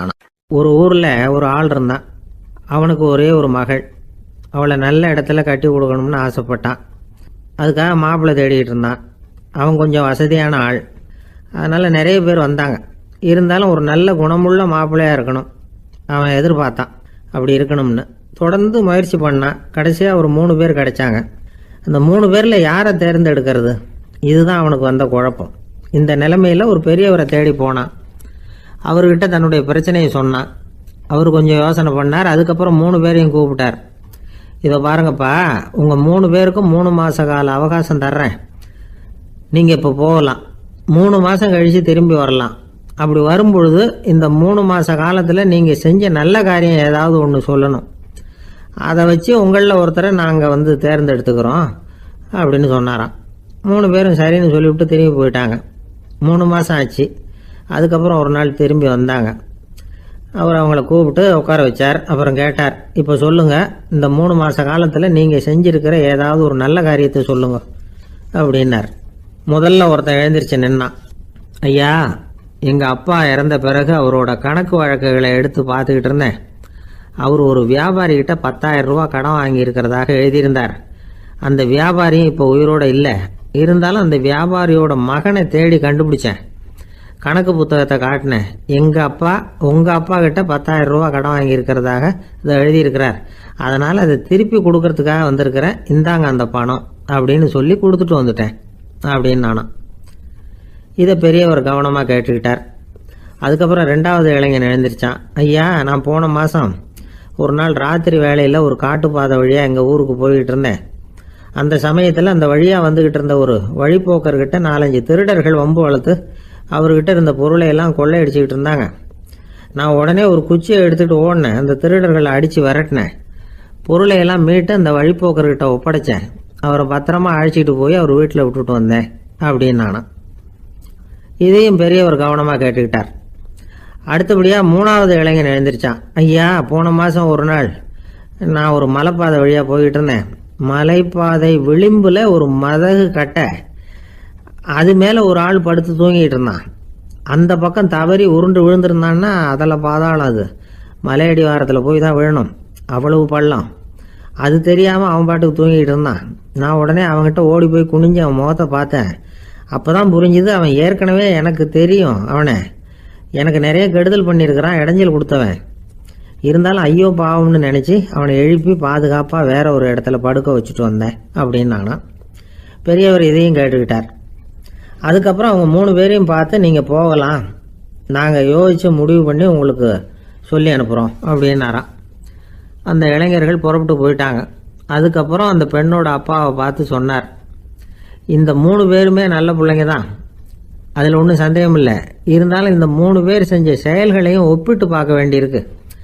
முதல் இளைஞன் நேர்மைக்கு எடுத்துக்காட்டாக விளங்குறான். இந்த காலத்தில் இது மாதிரி இளைஞர்களை பார்க்கறது ரொம்ப கஷ்டம்தான். இருந்தாலும் அவன் கடமையை தான் செஞ்சான். 2வது இளைஞன் நல்ல வீரன், தைரியசாலி. ஒரு வீரன் எதை செய்யணுமோ அதைத்தான் இவன் செஞ்சான். இவன் ஒரு லட்சிய மனிதன். 3வது இளைஞன் தன்னுடைய பகைவனுக்கே உதவி செஞ்சிருக்கான். அவன் உயிரை காப்பாற்றியிருக்கிறான். பகைவனுக்கு அருள்வதுங்கிறது ஒரு சாதாரண மனுஷனால் செய்யக்கூடிய காரியம் இல்லை. பகையை மறக்கிறதும் பகைவனுக்கு அருள்வதும் தெய்வீக பண்புகள். அதனால் இவனையே உன்னுடைய மகளுக்கு ஏற்ற மாப்பிள்ளையா தேர்ந்தெடுக்கலாம் அப்படின்னு சொன்னாங்களாம். ஒரு நல்ல நாளில் அவங்களுக்கு திருமணம் நல்ல விதமாக நடந்து முடிஞ்சுதான். இது சுவாமி சின்மயானந்தர் சொல்லியிருக்கிற ஒரு கதை. இதிலேருந்து நாம் புரிந்து கொள்ள வேண்டிய ஒரு கருத்து, நமக்கு கெடுதல் பண்ணவங்களுக்கும் நாம் நல்லது செய்யணும். ஆனால் நடைமுறையில் அப்படி நம்மளால் செய்ய முடியறதில்ல. அதுதான் சிக்கல். நம்மால் ஒருத்தங்கிட்ட கேட்டேன், ஏண்டா உன்னுடைய பகைவன் ஒருத்தன் அது மாதிரி ஒரு மலைப்பாத மதகு கட்டையில் படுத்திருந்தா உடனே நீ என்ன நினைப்ப அப்படின்னு கேட்டோம். இது ஒரு அருமையான சந்தர்ப்பம்னு நினைப்பேன் அப்படின்னா. எதுக்குன்னு கேட்டோம். அவனை அந்த பக்கமாக உருட்டி கீழே தள்ளுறதுக்கு அப்படின்னா. ஒரே ஒரு ஊரில் ஒரு பாதிரியார் இருந்தார். ரொம்ப நாள் சந்தோஷமாக வாழ்ந்தார். ஒரு நாள் அவர் மடத்து சமையல் அறையில் பாத்திரங்களை கழுவி துலக்கி சுத்தப்படுத்திக்கிட்டு இருந்தார். அந்த சமயத்தில் ஒரு தேவதூதன் அவர் முன்னாடி வந்து நின்னான். இவர் நிமிர்ந்து பார்த்தார். ஆண்டவர் என்னை உங்ககிட்ட அனுப்பியிருக்கிறார், பரலோகத்தில் வாசம் செய்யறதுக்கு உங்களுக்கு நேரம் வந்துட்டுது அப்படின்னு அந்த ஆள். ஆண்டவருக்கு என்னோட ஞாபகம் வந்ததுக்கு நன்றி. ஆனாலும் இப்போ இங்கே நீயே பாரு, எவ்வளவு பாண்டங்கள் பாக்கி இருக்கு, இவ்வளவையும் நான் சுத்தப்படுத்த வேண்டியிருக்கு. நான் நன்றி கெட்டவனாக இருக்க விரும்பலை. இந்த பணியை முடிக்கிற வரைக்கும் என்னுடைய பரலோக வாழ்வை தள்ளி வைக்க முடியுமா? நீ என்ன நினைக்கிற அப்படின்னு கேட்டார். தேவதூதன் தனக்கே உரிய விவேகத்தோட அன்போட பாதிரியாரை பார்த்தான். சரி, என்ன செய்யலாம்ங்கிறத அப்புறம் சொல்கிறேன் அப்படின்னு சொல்லிவிட்டு புறப்பட்டு போயிட்டான். ஒரு நாள் அந்த பாதிரியார் தோட்டத்தில் உள்ள களைகளை எல்லாம் ஒரு களை கொத்தியால் கொத்தி களை எடுத்துக்கிட்டு இருக்கிறார். அந்த சமயத்தில் இந்த தேவதூதன் மறுபடியும் அவர் முன்னாடி நிற்கிறான். பாதிரியார் பார்த்தார். இதை பாரு, இந்த தோட்டம் பூராவும் எவ்வளவு களை மண்டி கிடக்கு, பரலோகம் கொஞ்ச காலம் எனக்காக பொறுத்திருக்கலாம்னு நீ நினைக்கிறியா அப்படின்னு கேட்டார். தேவதூதன் சிரிச்சுக்கிட்டே மறுபடியும் மறைஞ்சிட்டான். மறுபடியும் அவர் களை எடுக்கிறது, தானிய களஞ்சியத்துக்கு வர்ணம் பூசுறது, இப்படிப்பட்ட வேலைகளில் ஈடுபட்டிருக்கார். இன்னொரு நாள் ஒரு மருத்துவமனையில் நோயாளிகளை கவனிச்சுக்கிட்டு ரொம்ப தீவிரமாக இருக்கிறார் அந்த பாதிரியார். ஒரு நோயாளியோட தாகத்துக்கு தண்ணீர் கொடுத்துட்டு நிமிர்ந்து பார்க்குறப்போ தேவதூதன் மறுபடியும் அவர் முன்னாடி நிற்கிறான். இந்த தடவை பாதிரியார் தன்னலமற்றவராக பேரன்பை காட்டக்கூடிய வகையில் தன்னுடைய 2 கைகளையும் உயர்த்தியபடி தேவதூதனின் கவனத்தை பிணியால் வாடக்கூடிய நோயாளிகளின் பக்கம் திருப்பினாராம். தேவதூதன் ஒன்றும் சொல்லலை, மறைஞ்சிட்டான். அன்னைக்கு சாயந்தரம் பாதிரியார் மடத்தில் உள்ள தன்னுடைய அறைக்கு போய் இளைப்பாறினார். யோசிச்சு பார்த்தார். தேவதூதனையும் தேவதூதனின் விருப்பத்தையும் பல நாள் தள்ளி போட்டு வந்ததையும் அவர் ரொம்ப நினச்சி பார்த்தார். திடீர்னு தான் முதுமை அடைகிறதையும் சோர்வு அடைகிறதையும் உணர்ந்தார். ஆண்டவரை நினைச்சார். ஆண்டவரே, உம்முடைய தூதனை மறுபடியும் என்கிட்ட அனுப்புனா நான் சந்திக்கிறதுக்கு ஆவலாக இருக்கேன் அப்படின்னு சொல்கிறப்பவே தேவதூதன் பக்கத்தில் நின்னான். பாதிரியார் நிமிர்ந்து பார்த்தார். நீ இப்போவே என்னை அழைச்சிக்கிட்டு போக விரும்பினா நான் பரலோகத்துக்கு வர்றதுக்கு தயாராக இருக்கேன்னார். தேவதூதன் அந்த பாதிரியாரை அன்போடவும் விவேகத்தோடவும் பார்த்து, நீங்கள் என் கூட பரலோகத்துக்கு வர்ற தயாராக இருக்கிறதா சொல்கிறீங்க, ஆனால் நீங்கள் இது வரைக்கும் வேற எங்கே இருந்ததா நினைக்கிறீங்க அப்படின்னு நானும். அப்படின்னா இது வரைக்கும் இருந்த இடம் தான் பரலோகம் அப்படிங்கிறத உணர்த்தி இருக்கிறான். பரலோகம்னா என்னன்னு புரிஞ்சுக்கிறதுக்கு இந்த சம்பவம் நமக்கு உதவியாக இருக்குது. தொண்டு செய்கிறத விட பெரிய செயல் வேற எதுவும் இருக்க முடியாது. அது நம்ம மனசுக்கு கொடுக்குற சுகத்தை வேற எதுவும் கொடுக்க முடியாது. நாம் தொண்டு செய்கிற இடம் தான் அந்த புண்ணிய இடம். ஆனால் இந்த காலத்துல எல்லாம் நாம் தொண்டு செய்யணும்னு நினச்சி ஏதாவது ஆரம்பித்தா கூட அதை ஒரு மாதிரியாக சுற்றி நின்று வேடிக்கை பார்க்க ஆரம்பிச்சிடுறாங்க. ஒரு பெரியவர் அப்படித்தான் ஒரு தொண்டு செஞ்சுக்கிட்டு இருந்தார். ஒரு கோவில் கட்டிக்கிட்டு இருந்தாங்க. அதில் ஒரு இடத்துல ஒரு பலகையை வச்சு ஆணி அடிக்கிற வேலையை செஞ்சுக்கிட்டு இருந்தார் அந்த பெரியவர். ஒரு சின்ன பையன் அதை ரொம்ப ஊக்கமாக அக்கறையாக கவனிச்சுக்கிட்டு இருந்தான். பெரியவர் இதை கவனித்தார். என்னப்பா பார்க்குற, உனக்கும் இது மாதிரி தொண்டு செய்யணும்னு ஆசையாக இருக்கா அப்படின்னு கேட்டார். அதுக்கு அந்த பையன் சொல்கிறான், அப்படி இல்லைங்க, நீங்கள் ஆணி அடிக்கிறப்போ கையில் சுத்தியால் அடிச்சுக்கிட்டா எப்படி துடிப்பீங்க, எப்படி கத்துவீங்கன்னு தெரிஞ்சுக்கிறதுக்காக அதை பார்க்கணும்னு ஆசை, அதுக்காக தான் காத்துக்கிட்டு இருக்கேன் அப்படின்னு நானும். ஒருத்தர் சிகரெட்டும் கையுமா வந்தார். சார், இந்த புகைப்பிடிக்கிற பழக்கத்தை நிறுத்தி போடணும்னு தான் பார்க்குற முடியலன்னார். புகைப்பிடிக்கிறத நிறுத்துறது ரொம்ப சுலபம் சார் அப்படின்னார் இன்னொருத்தர். எப்படி சொல்கிறீங்கன்னு கேட்டார் அவர். நான் கூட ஏற்கனவே 10 தடவை அந்த பழக்கத்தை நிறுத்தி இருக்கிறேன் சார் அப்படின்னார் இவர். இதுலேருந்து என்ன தெரியுது? புகைப்பழக்கத்தை திடீர்னு விட்டு விடுறதுங்கிறது ரொம்ப கஷ்டம்னு தெரியுது. இருந்தாலும் இது சம்பந்தமான ஆராய்ச்சி, அனுபவம், இது ரெண்டையும் அடிப்படையாக வச்சு சில வழிமுறைகளை சொல்கிறாங்க. அதாவது புகைப்பிடிக்கிறத நிறுத்துறதுக்கு 10 வழிகள் உண்டு அப்படின்னு சொல்கிறாங்க. அது என்னங்கிறத தெரிஞ்சுக்கிட்டா உபயோகப்படுதான்னு பார்க்கலாமே.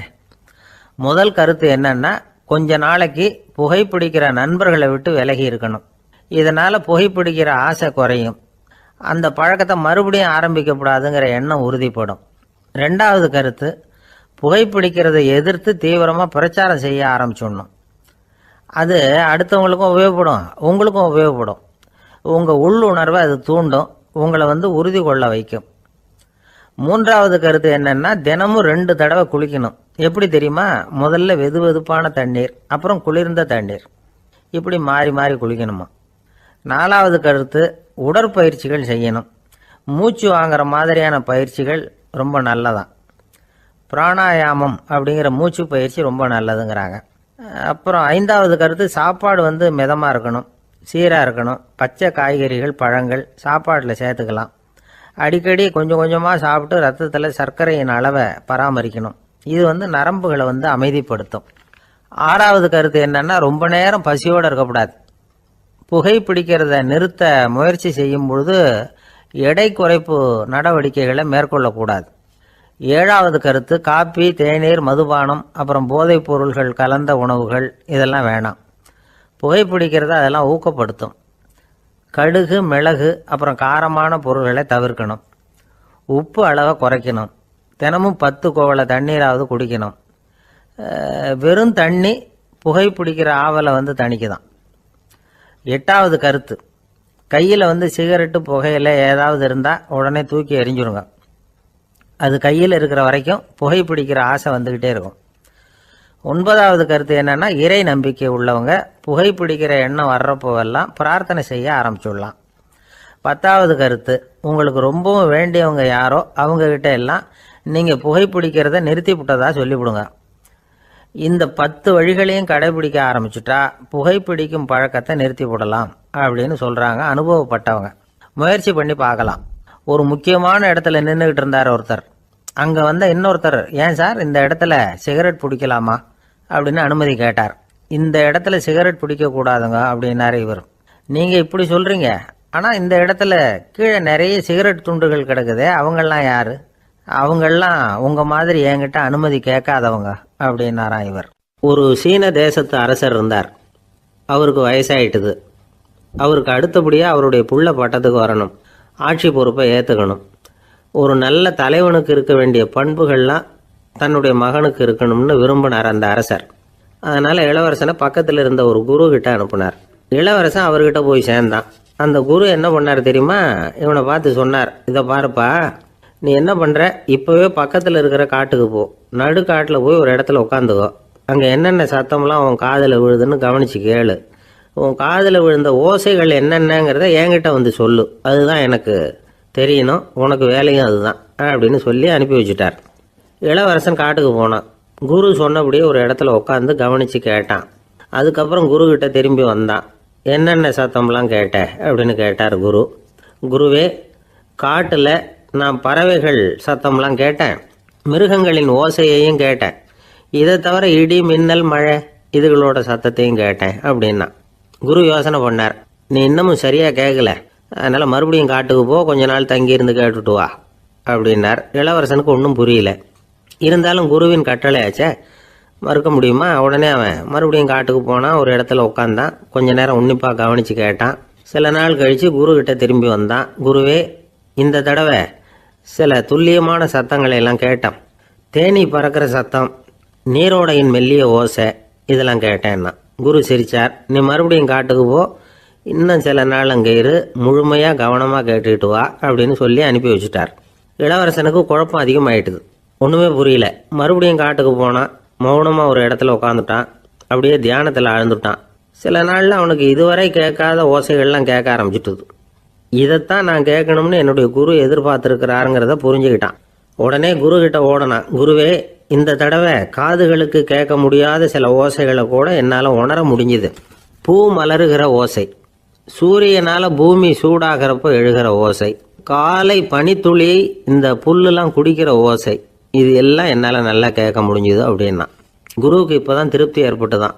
இளவரசனை பார்த்து சொன்னார், இதை பாருப்பா, இப்போ தான் நாட்டை ஆளுகிற தகுதி உனக்கு வந்திருக்குது அப்படின்னு சொல்லி அதுக்கு விளக்கமும் கொடுத்தாராம். எந்த அரசன் தன்னுடைய மக்களின் இதயம் பேசுகிற மௌன மொழியை, மௌன வார்த்தைகளை கேட்குறானோ அவன்தான் ஆள தகுதி உள்ளவன். எந்த அரசன் தன்னுடைய மக்களின் உணர்ச்சிகளை உண்மையாக உணர்றானோ அவன்தான் முதன்மையான அரசன். போலி வார்த்தைகளை மட்டும் கேட்டுட்டு பல மௌன ராகங்களை காதில் வாங்கிக்காதவன் அரசனே இல்லை. எந்த நாட்டில் எப்போ ஒரு அரசன் தன்னுடைய மக்களின் உணர்ச்சிகளை கேட்க மறுக்கிறானோ அன்னையிலிருந்தே அந்த நாடு அழிய தொடங்குது அப்படின்னு அர்த்தம். இதுதான் அந்த குரு இளவரசனுக்கு போதிச்சது. வாயால் பேசுறத மட்டும் கேட்டு ஏமாறக்கூடாது, உணர்ச்சிகளையும் கேட்கறதுல தான் மனப்பக்குவம் உண்டாகும். மக்கள் உணர்ச்சிகளை புரிந்து கொள்ளாத அரசர்கள் நீடிச்சிருக்க முடியாது. அது மாதிரி நாடுகளில் அடிக்கடி குழப்பம் தான் உண்டாகும். அப்படி இருந்தால் அடிக்கடி ஆட்சி மாறிக்கிட்டு இருக்கும். அப்படிப்பட்ட ஒரு தேசம், அங்கே ஒரு சிறைச்சாலையில் 3 கைதிகள் பேசிக்கிட்டு இருந்தாங்க. ஒருத்தன் சொன்னான், நான் இந்த நாட்டு ராஜாவை எதிர்த்து பேசிக்கிட்டு இருந்தேன், அதனால் என்னை பிடிச்சி கொண்டாந்து இங்கே போட்டுட்டாங்க அப்படின்னா ஒருத்தன். இன்னொருத்தன் சொன்னான், நான் இந்த நாட்டு ராஜாவை ஆதரித்து பேசிக்கிட்டு இருந்தேன், அதனால் என்னை பிடிச்சி கொண்டாந்து இங்கே தள்ளிவிட்டாங்க அப்படின்னா. அது சரி, நீ என்ன தப்பு பண்ண அப்படின்னு சொல்லி 3வது ஆளை பார்த்து இவங்க கேட்டாங்க. அதுக்கு அந்த ஆள் சொல்கிறான், நான் தான் இந்த நாட்டு ராஜா அப்படின்னானா. திருநெல்வேலி மாவட்டத்தில் கோவில்பட்டிக்கு பக்கத்தில் உள்ள ஊர் கடம்பூர். காமராசர் முதலமைச்சராக இருந்த காலம். கடம்பூரில் ஒரு பள்ளி சீரமைப்பு மாநாடு நடக்குது. அந்த பக்கத்தில் உள்ள பள்ளிக்கூடம்லாம் அதில் கலந்துக்குது. கண்காட்சி வேற, ஊர் பூரா விழா கோலம். மறுநாள் மாநாடு நடக்க போகுது. ஆனால் முதல் நாளே மழை பிடிச்சிக்கிட்டுது. மறுநாளும் அது விடாமல் பேஞ்சிக்கிட்டு இருக்குது. காமராசர் காலையிலேருந்து பல்வேறு நிகழ்ச்சிகளில் கலந்துக்கிட்டு சாயந்தரமாக கடம்பூருக்கு வந்து சேர வேண்டியவர். மழை பேஞ்சிக்கிட்டு இருக்கிறதுனால நிகழ்ச்சி ரத்தாயிடுமோ என்னமோ அப்படின்னு எல்லாரும் சந்தேகப்பட்டுக்கிட்டு இருக்கிறாங்க. அவர் கோவில்பட்டி பயணிகள் விடுதியில் இருக்கிறார். கடம்பூர்லேருந்து சில பேர் போய் அவரை சந்திக்கிறாங்க. மழை பெஞ்சிக்கிட்டு இருக்குதே, என்ன செய்யலாம் அப்படின்னு கேட்குறாங்க. மழை பெஞ்சா நல்லது தானே, அதுக்காக மாநாட்டை எதுக்காக ரத்து செய்யணும்? ஆசிரியர்கள் எவ்வளவு கஷ்டப்பட்டு ஏற்பாடு பண்ண மாநாடு, கட்டாயம் வந்துடுறேன் அப்படின்னாராம் காமராசர். உடனே புறப்பட்டார். மழையை பொருட்படுத்தாத மக்கள் கூட்டம். அது கலையாமல் காத்துக்கிட்டு இருக்கிறாங்க அவ்வளோ பேரும். தலைவர் வந்துட்டார்னு தெரிஞ்சது ஜனங்களுக்கு ஏகப்பட்ட உற்சாகம். ஜனங்கள் அவ்வளவு உற்சாகமாக வரவேற்றாங்க. மாநாடு ஆரம்பமாச்சு.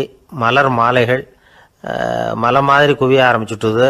வரிசையாக ஒவ்வொரு கல்வி நிலையம் சார்பாகவும் வரவேற்பு பத்திரம் வாசித்து கொடுக்குறாங்க. என்ன வாசிக்கிறாங்கங்கிறத காமராசர் கூர்ந்து கவனிக்கிறார்.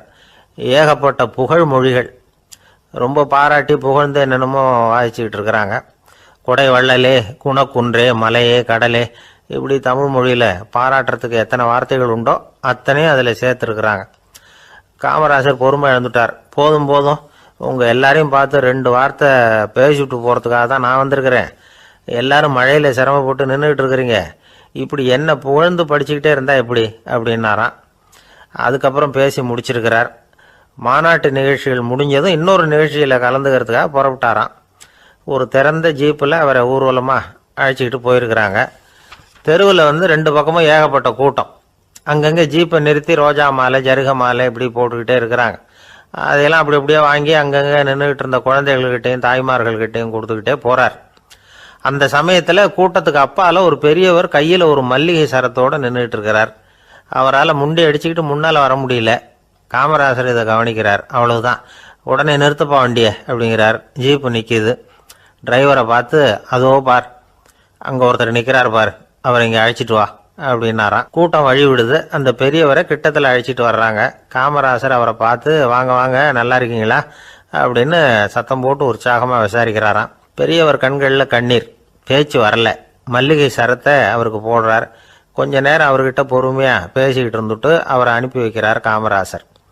பெரியவர் போனதுக்கு அப்புறம் காமராசர் பக்கத்தில் இருந்தவங்க கிட்ட சொல்கிறார் அந்த பெரியவரை பற்றி. அந்த காலத்தில் ரொம்ப கஷ்டப்பட்டவர் இவர், ஜெயிலுக்கு போனவர் அப்படின்னு ரொம்ப உருக்கமாக நெகிழ்ந்து போய் சொல்கிறார். இதில் ஒரு விஷயத்தை கவனிங்க. தன்னை புகழ்ந்து படிக்கப்பட்ட வாழ்த்து மடலை படிக்க வேணாம்னு தடுத்து நிறுத்தினார்.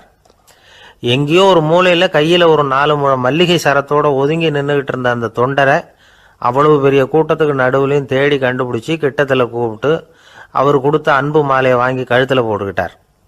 அதுதான் காமராசர். தோல்விகள் கூட அவரை கொஞ்சம் கூட பாதித்ததில்லை. ஒரு பொது தேர்தலில் அவர் தோற்று போகிறார். தொண்டர்கள்லாம் அழறாங்க.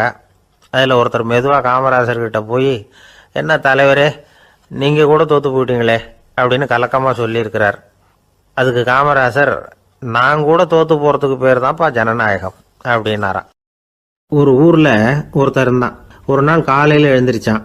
ஒரு 10 ரூபாய் எடுத்து சட்டை பையில் வச்சுக்கிட்டான். கடை தெருவுக்கு புறப்பட்டான். காய்கறி வாங்குறதுக்காக அவன் போகிறான்.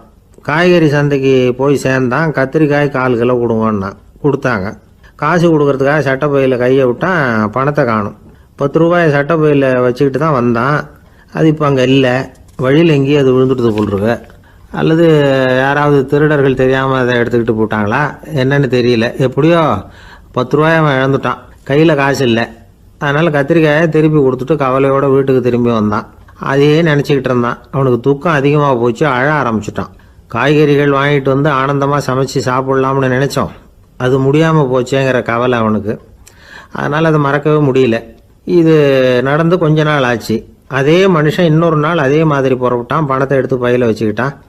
காய்கறி சந்தையை நோக்கி போய்கிட்டு இருக்கிறான். இப்போ வழியில் ஒரு ஏழை பையனை பார்த்தான். தம்பி எங்கே போகிற அப்படின்னு கேட்டான். ஐயா பள்ளிக்கூடத்துக்கு போய்கிட்டு இருக்கிறேன் அவன். சரி, அதுக்கே எவ்வளவு கவலையோடு போய்கிட்டுருக்கிற அப்படின்னு விசாரித்தான் அவன். ஐயா நான் ரொம்ப ஏழை, வீட்டில் வசதி இல்லை, பரீட்சைக்கு பணம் கட்டணும், இன்றைக்கி கடைசி நாள், என்ன செய்கிறதுன்னு தெரியலன்னா. இவன் பார்த்தான். தாங்கிட்ட இருக்கிற பணத்தை எடுத்து அந்த பையன்கிட்ட கொடுத்தான். இதை வச்சுக்கோ, உடனே பணத்தை கட்டு, நல்லா படி, பரீட்சை எழுது அப்படின்னு சொல்லிவிட்டு திரும்பி வந்துட்டான்.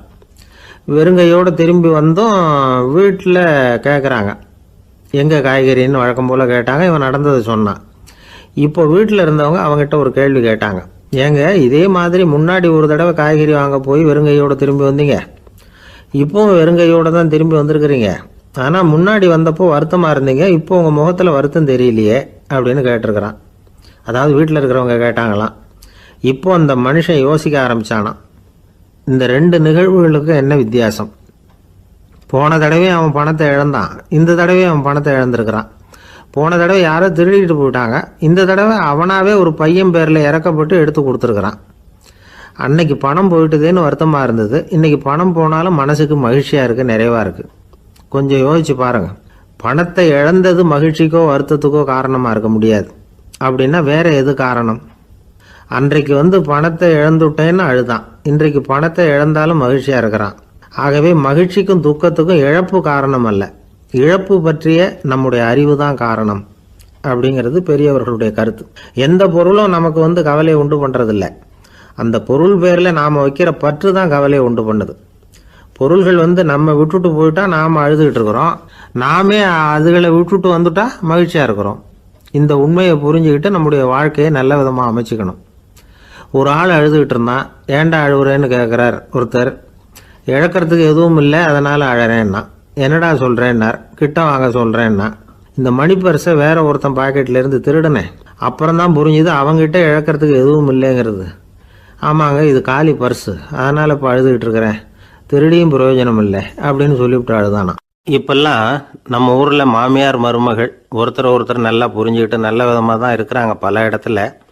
அதனால் நான் இப்போ சொல்ல போகிற கதையை கேட்டுவிட்டு இந்த காலத்தில் அவ்வளவு மோசமாக யார் சார் நடந்துக்கிறாங்க அப்படின்னு கேட்டு யாரும் சண்டைக்கு வரக்கூடாது. இன்னொரு உண்மையையும் சொல்லிவிடுறேன். அதாவது இந்த கதையை நமக்கு எழுதி அனுப்பி இருக்கிறதே கொஞ்ச நாளில் மருமகளாகவும் அதுக்கப்புறம் கொஞ்ச காலத்தில் மாமியாராகவும் ஆக போகிற ஒரு நேயர் தான். சரி, இந்த கதைக்கு வருவோம். அதாவது ஒரு சின்ன குடும்பம், அந்த வீட்டில் மாமியார் ஆட்சி, அவங்க வச்சது தான் சட்டம். பிள்ளையாண்டான் எப்படின்னா அம்மா சொல்கிறதையும் கேட்டுக்குவான், மனைவி சொல்கிறதையும் கேட்டுக்குவான், நமக்கு என்னத்துக்கு வம்புங்கிற டைப்பு. மருமகள் பேரில் குறை கண்டுபிடிக்கிறதுலேயே அந்த மாமியாருக்கு ஒரு சுவாரஸ்யம். சின்ன சின்ன விஷயத்துலாம் குத்தம் கண்டுபிடிச்சிக்கிட்டே இருக்கிறாங்க. பொதுவாக எல்லாரும் எப்படின்னா ஏதாவது ஒரு காரணத்துக்காக சண்டை போட்டுக்கிட்டு இருப்பாங்க. அந்த அம்மா எப்படின்னா ஏதாவது ஒரு சண்டையை போடுறதுக்காக காரணத்தை தேடிக்கிட்டு இருப்பாங்க. அப்படி ஒரு மனசு. அந்த மருமக பொண்ணு பாவம் பயந்து பயந்து ஒவ்வொரு காரியமும் செஞ்சுக்கிட்டு வந்தது. இப்படியே பல வருஷம் ஓடி போட்டுது. அந்த மாமியாருக்கும் ரொம்ப வயசாகிட்டுது. இருந்தாலும் அந்த பழைய சுபாவம் மட்டும் மாறவே இல்லை. திடீர்னு ஒரு நாள் பக்கவாதம் வந்து அந்த அம்மாவுக்கு ஒரு பக்கம் கை கால் இழுத்துக்கிட்டுது. வாய் சுத்தமாக பேச முடியாமல் போயிட்டுது. சத்தம் மட்டும் வரும். ஒரு பக்கத்து கை காலை அசைக்க முடியும், பேசுறதெல்லாம் கையால் தான், அதாவது கை சைகையால்.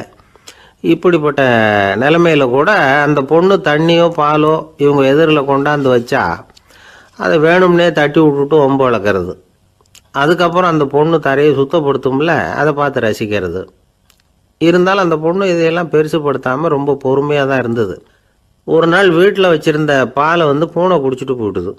வயசான காலத்தில் இந்த அம்மா பால் இல்லாமல் கஷ்டப்படுவாங்களே அப்படின்னு நினச்சி பக்கத்து வீட்டில் போய் கொஞ்சம் பால் வாங்கிட்டு காய்ச்சி மாமியார் முன்னாடி கொண்டாந்து வச்சுது அந்த பொண்ணு. வழக்கம் போல் அந்த அம்மா பாலை தட்டி விட்டுட்டாங்க. இதை அந்த மருமக பொண்ணு கவனிச்சுட்டுது. இவ்வளவு நாள் பொறுமையாக இருந்த இந்த மருமகளுக்கு இன்னைக்கு இதை பார்த்ததும் அசாத்திய கோபம் வந்துட்டுது. கதவுக்கு பக்கத்தில் சாத்தி வச்சிருந்த உலக்கையை எடுத்து மாமியார் தலையில் போட, அது குறி தவறி கழுத்தில் பட, அந்த அம்மா கழுத்தை பிடிச்சிக்கிட்டு ஊன்னு கத்த, இந்த பொண்ணு ஒன்றும் அலட்டிக்காமல் உலக்கையை எடுத்து மறுபடியும் கதவு பக்கம் சாத்தி வச்சுட்டு அது பாட்டுக்கு நடந்து போயிட்டுது. இருந்தாலும் மனசுக்குள்ளே லேசாக ஒரு பயம். கணவன் வீட்டுக்கு வந்ததும் என்ன விஷயம்னு கேட்டால் எப்படி சமாளிக்கிறது? அன்னைக்குன்னு பார்த்து ரொம்ப நேரம் கழித்து வீடு வந்து சேர்ந்தான் கணவன். உடனே அந்த அம்மா புகார் பண்ண ஆரம்பிச்சுட்டுது. பேச்சு தான் வராத, அதனால் ஒரு பக்கத்து கையால் சைகை காட்டுது. கதவுக்கு பக்கத்தில் இருந்த உலக்க பக்கமாக கையை நீட்டி காட்டி, அப்படியே அந்த கையை தன் கழுத்துக்கு பின்பக்கமாக சுற்றி காட்டி, நாக்கை வெளியில் நீட்டி நடந்த விஷயத்தை புரிய வைக்கிறதுக்கு முயற்சி பண்ணுது. இவனுக்கு ஒன்றும் புரியல. என்ன சொல்கிறாங்க அம்மா அப்படின்னு மனைவிகிட்ட கேட்குறான். அதுக்கு அந்த பொண்ணு ரொம்ப புத்திசாலித்தனமா, என்னங்க உங்கள் அம்மா சொல்கிறது உங்களுக்கு இன்னும் புரியலையா? அவங்க உங்களை பார்த்து என்ன சொல்கிறாங்கன்னா, ஏன்டா உலக்க மாதிரி நிற்கிற, சாக போகிற எனக்கு சங்கிலி எதுக்கு, என் கழுத்தில் கிடக்கிற இந்த சங்கிலியை கழட்டி என் மருமக கழுத்தில் போடுறா அப்படின்னு சொல்கிறாங்க அப்படின்னு தான். ஓ அப்படியா விஷயம்னு சொல்லி அம்மா கழுத்தில் இருந்த சங்கிலியை எடுத்து மனைவி கழுத்தில் போட்டுட்டு, அம்மா உன் விருப்பப்படியே போட்டாச்சு, இனிமேலாவது நிம்மதியாக படுத்து தூங்கு அப்படின்னு சொல்லிவிட்டு உள்ளே போயிட்டான். பார்த்தீங்களா கதையை? அதனால தான் மாமியார்கள் சைகை காட்டுறதுன்னா கூட இனிமேல் ஜாக்கிரதையாக இருக்கணும். இந்த உலகத்தில் உண்மையாகவே வேதாந்தம் பேசுகிறவங்களும் உண்டு, உள்ளுக்குள்ளே வேற மாதிரி இருந்துக்கிட்டு வெளியில் வேதாந்தம் பேசுகிறவங்களும் உண்டு. ஒரு ஆள் இருந்தார். அவரும் ஒரு கடை வச்சு வியாபாரம் பண்ணிக்கிட்டு இருந்தார். மகா கஞ்சன், யாருக்கும் எந்த உதவியும் செய்ய மாட்டார். எச்சில் கையென்ன ஈர கையை கூட உதற மாட்டார். அப்படிப்பட்ட மனுஷன். அந்த ஊருக்கு ஒரு முனிவர் வந்துக்கிட்டு இருந்தார். வருஷத்துக்கு ஒரு தடவை வருவார். ஒரு நாள் 2 நாள் இருப்பார், அப்புறம் போயிடுவார். அந்த முனிவர் வர்றப்போலாம் இந்த ஆள் எழுந்திரிச்சு ஓடி போய் அவரை வரவேற்பான். ரொம்ப பெரிய வேதாந்தி மாதிரி அவர்கிட்ட பேசிக்கிட்டு இருப்பான். காயமே இது பொய், வெறும் காற்றடைத்த பையும்மா, தர்மம் தலைகாக்கும்மா, பணம் என்ன சார் பணம், இன்னைக்கு ஒருத்தன் கையில் இருக்கும், நாளைக்கு ஒருத்தன் கையில் இருக்கும், எல்லாம் மாயம், எனக்கு தான் இன்னமும் இந்த சம்சார பந்தத்திலிருந்து விடுபடுறதுக்கு நேரம் வரலேம்மா. அந்த முனிவரும் இந்த ஆள் இப்படி சொல்கிறத கேட்ட உடனே, ஏப்பா அப்படி சொல்கிற, இப்போ கூட நீ சரின்னு சொல்லு, உனக்கு தீட்சை கொடுத்து இதிலேருந்து விடுபடுற ஞானத்தை போதிக்கிறேன் பார். உடனே அந்த ஆள் என்ன சொல்லுவான் தெரியுமா? ஐயோ சாமி, இப்போ அது எப்படிங்க முடியும், பிள்ளைங்கள்லாம் சின்ன சிறுசுங்க, அதுகளுக்கெல்லாம் ஒரு கல்யாணம் காட்சின்னு செஞ்சு கடமையை முடிச்சுட்டா நீங்கள் சொல்கிறபடி செஞ்சு விடலாம்மா. சரி, இன்னும் முனிவர் போயிடுவார். அடுத்த வருஷம் வருவார். இவன் வழக்கம் போல் வேதாந்தம் பேசுவான். சரி தீட்சை கொடுக்குறேன் வா அம்பார். பேரம்பேத்தியை பார்க்கணும், கோர்ட்டில் கேஸ் ஒன்று இருக்குது, அது முடியணும் அப்படின்னு தயங்க ஆரம்பிச்சிருவான். எல்லாம் சொல்லுவான், ஆனால் குடிக்கிறதுக்கு தண்ணி கூட கொடுக்க மாட்டான். ரொம்ப வருஷம் கழித்து மறுபடியும் ஒரு நாள் அந்த ஊருக்கு முனிவர் வந்தார். இவன் கடைக்கும் வந்தார். அப்புறம் அங்கே கல்லாவில் நம்ம ஆள் இல்லை, அவன் புள்ள தான் உட்காந்துருக்கிறான். அப்பாவை போலவே புள்ளையும் எழுந்திரிச்சு ஓடியாந்து முனிவரை வரவேற்றான். அப்பா எங்கன்னு விசாரிச்சார் முனிவர்.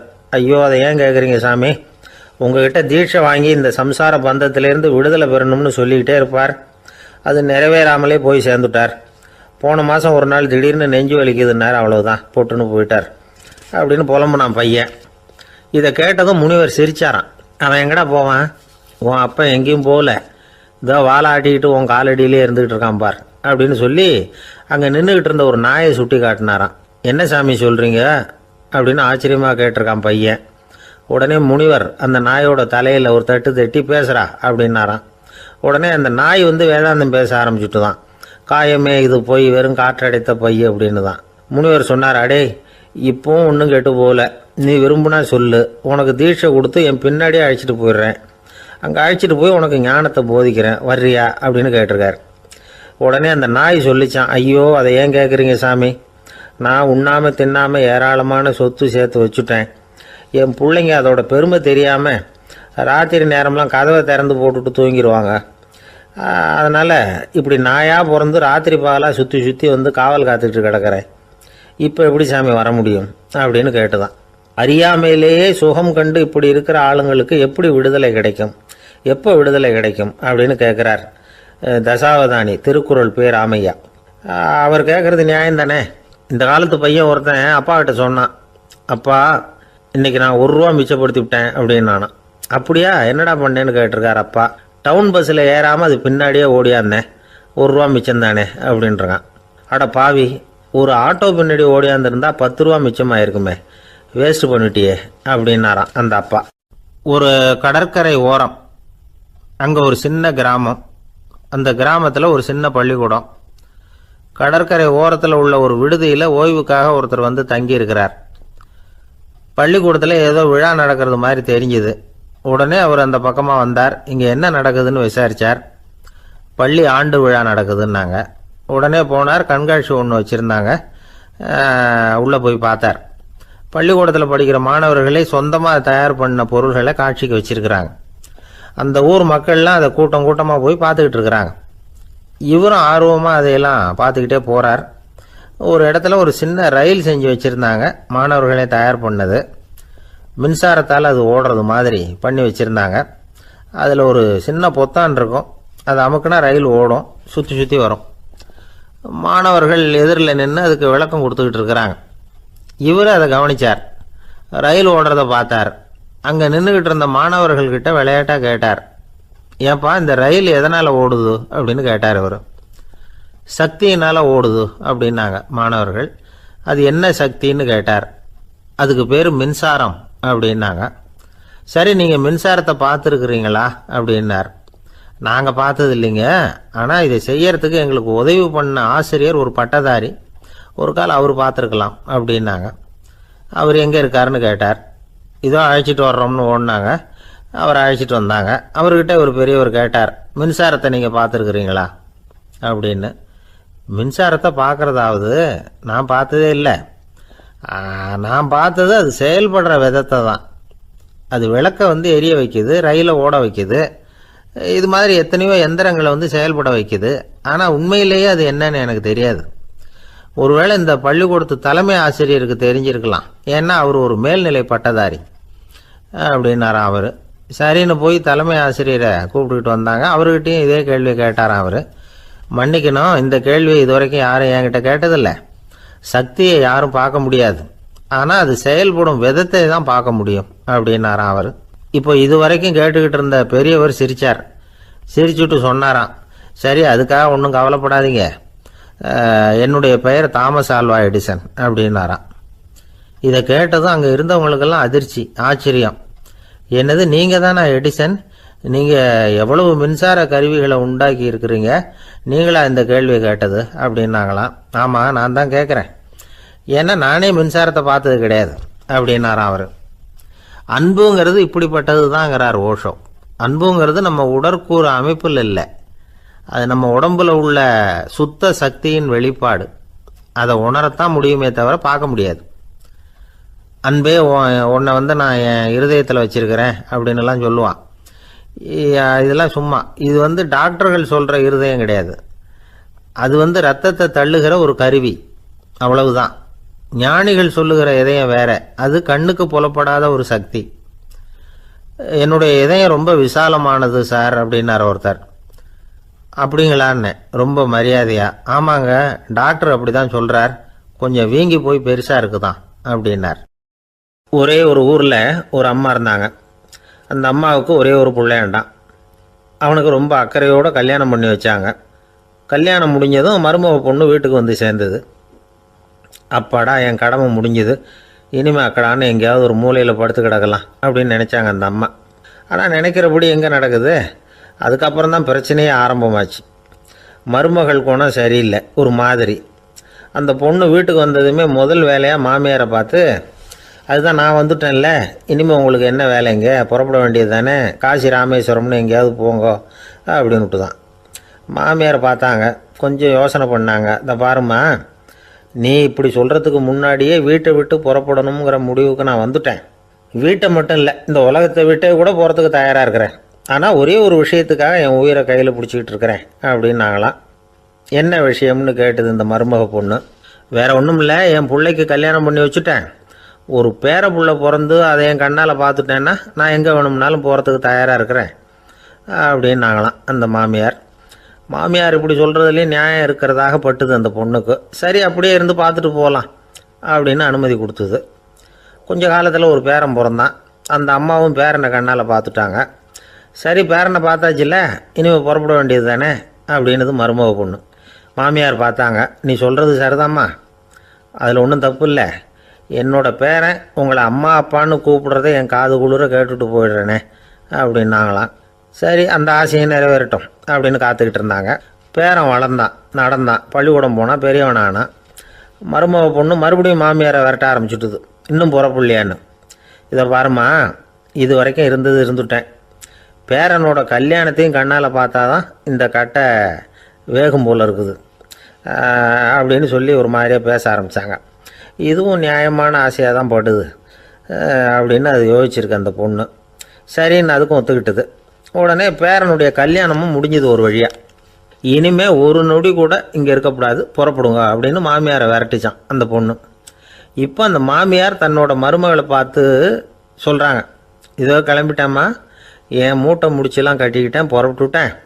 அப்படியே நீயும் உன் துணிமணிகளை மூட்டை கட்டிக்கிட்டு கிளம்பிடும், என்னோட சேர்ந்து 2 பேருமா சேர்ந்து போயிடலாம் அப்படின்னாங்களாம். அந்த பொண்ணு முழிக்குது. முழிக்காதே, உனக்கும் ஒரு மருமக வந்துட்டா, இனிமேல் நீயும் ஒரு மாமியார் தானே, உனக்கும் இனிமேல் இங்கே வேலை இல்லை, புறப்படு அப்படின்னாங்களாம். அப்போ தான் அந்த பொண்ணு சிந்திக்க ஆரம்பிச்சுதான், தன்னோட தவறு புரிஞ்சுதான். இந்த தகவலை கேட்டுக்கிட்டு இருக்கிற மருமகள்லாம் இதை பற்றி கொஞ்சம் யோசித்து பார்க்கணுங்கிறதுக்காகத்தான் இதை சொல்கிறோம் மாமியார்கள் சார்பாக. கொஞ்ச நாளைக்கு முன்னாடி ஒரு பொண்ணை பார்த்து பேசுகிற சந்தர்ப்பம் கிடைச்சிது ஒரு கல்யாண வீட்டில். அந்த பொண்ணு சொல்லிச்சு, சார் எனக்கு கல்யாணம் ஆகி 15 வருஷம் ஆகுது, நான் மாமியார்கிட்ட சண்டை போட்டதே இல்லை அப்படின்னு ரொம்ப அடக்கமாக சொல்லிச்சு. அது எப்படிம்மா சாத்தியமாச்சுன்னு கேட்டோம். எனக்கு கல்யாணம் ஆகி 15 வருஷம்தான் ஆச்சு, ஆனால் என் மாமியார் செத்து போய் 20 வருஷத்துக்கு மேலே ஆயிட்டுது அப்படின்னுது. லோகமானிய பாலகங்காதர திலகர் இருந்தார்ல, அவருக்கு 15 வயசுலேயே கல்யாணம் நடந்துதான். மனைவி பேர் தபிபாய், ரொம்ப பெரிய குடும்பத்து பொண்ணு, நல்ல குணம். அவங்க குடும்பம் நடத்திக்கிட்டு இருக்கிறாங்க. அந்த காலத்தில் திருடர்கள் பயம் அதிகம். இந்த காலத்தில் மட்டும் என்னன்னு கேட்குறீங்களா? நீங்கள் கேட்குறது நியாயம்தான். இருந்தாலும் இந்த காலத்து திருடனுக்கும் அந்த காலத்து திருடனுக்கும் ஒரு முக்கியமான வித்தியாசம் உண்டு. அதாவது அந்த காலத்து திருடன்லாம் நியாயம் அநியாயம் பார்க்குறது உண்டு, இந்த காலத்தில் அப்படி பார்க்குறது இல்லை. அந்த காலத்தில் திருட வர்றவங்கள்ட்ட கூட ஒரு தார்மீக உணர்வு உண்டாம். அதாவது அப்போ உள்ள கொள்ளைக்காரங்க எதை களவாடினாலும் சரி, அரிசியை மட்டும் களவாடுறது இல்லையா, அப்படி ஒரு கொள்கை. அதனால் பாருங்கள், அந்த காலத்து பெண்கள் நகை நட்டுகளை பத்திரமா வைக்கணும்னா பெட்டியில் வைக்கிறது இல்லை, அரிசி பானையில் போட்டு வச்சு விடுறது.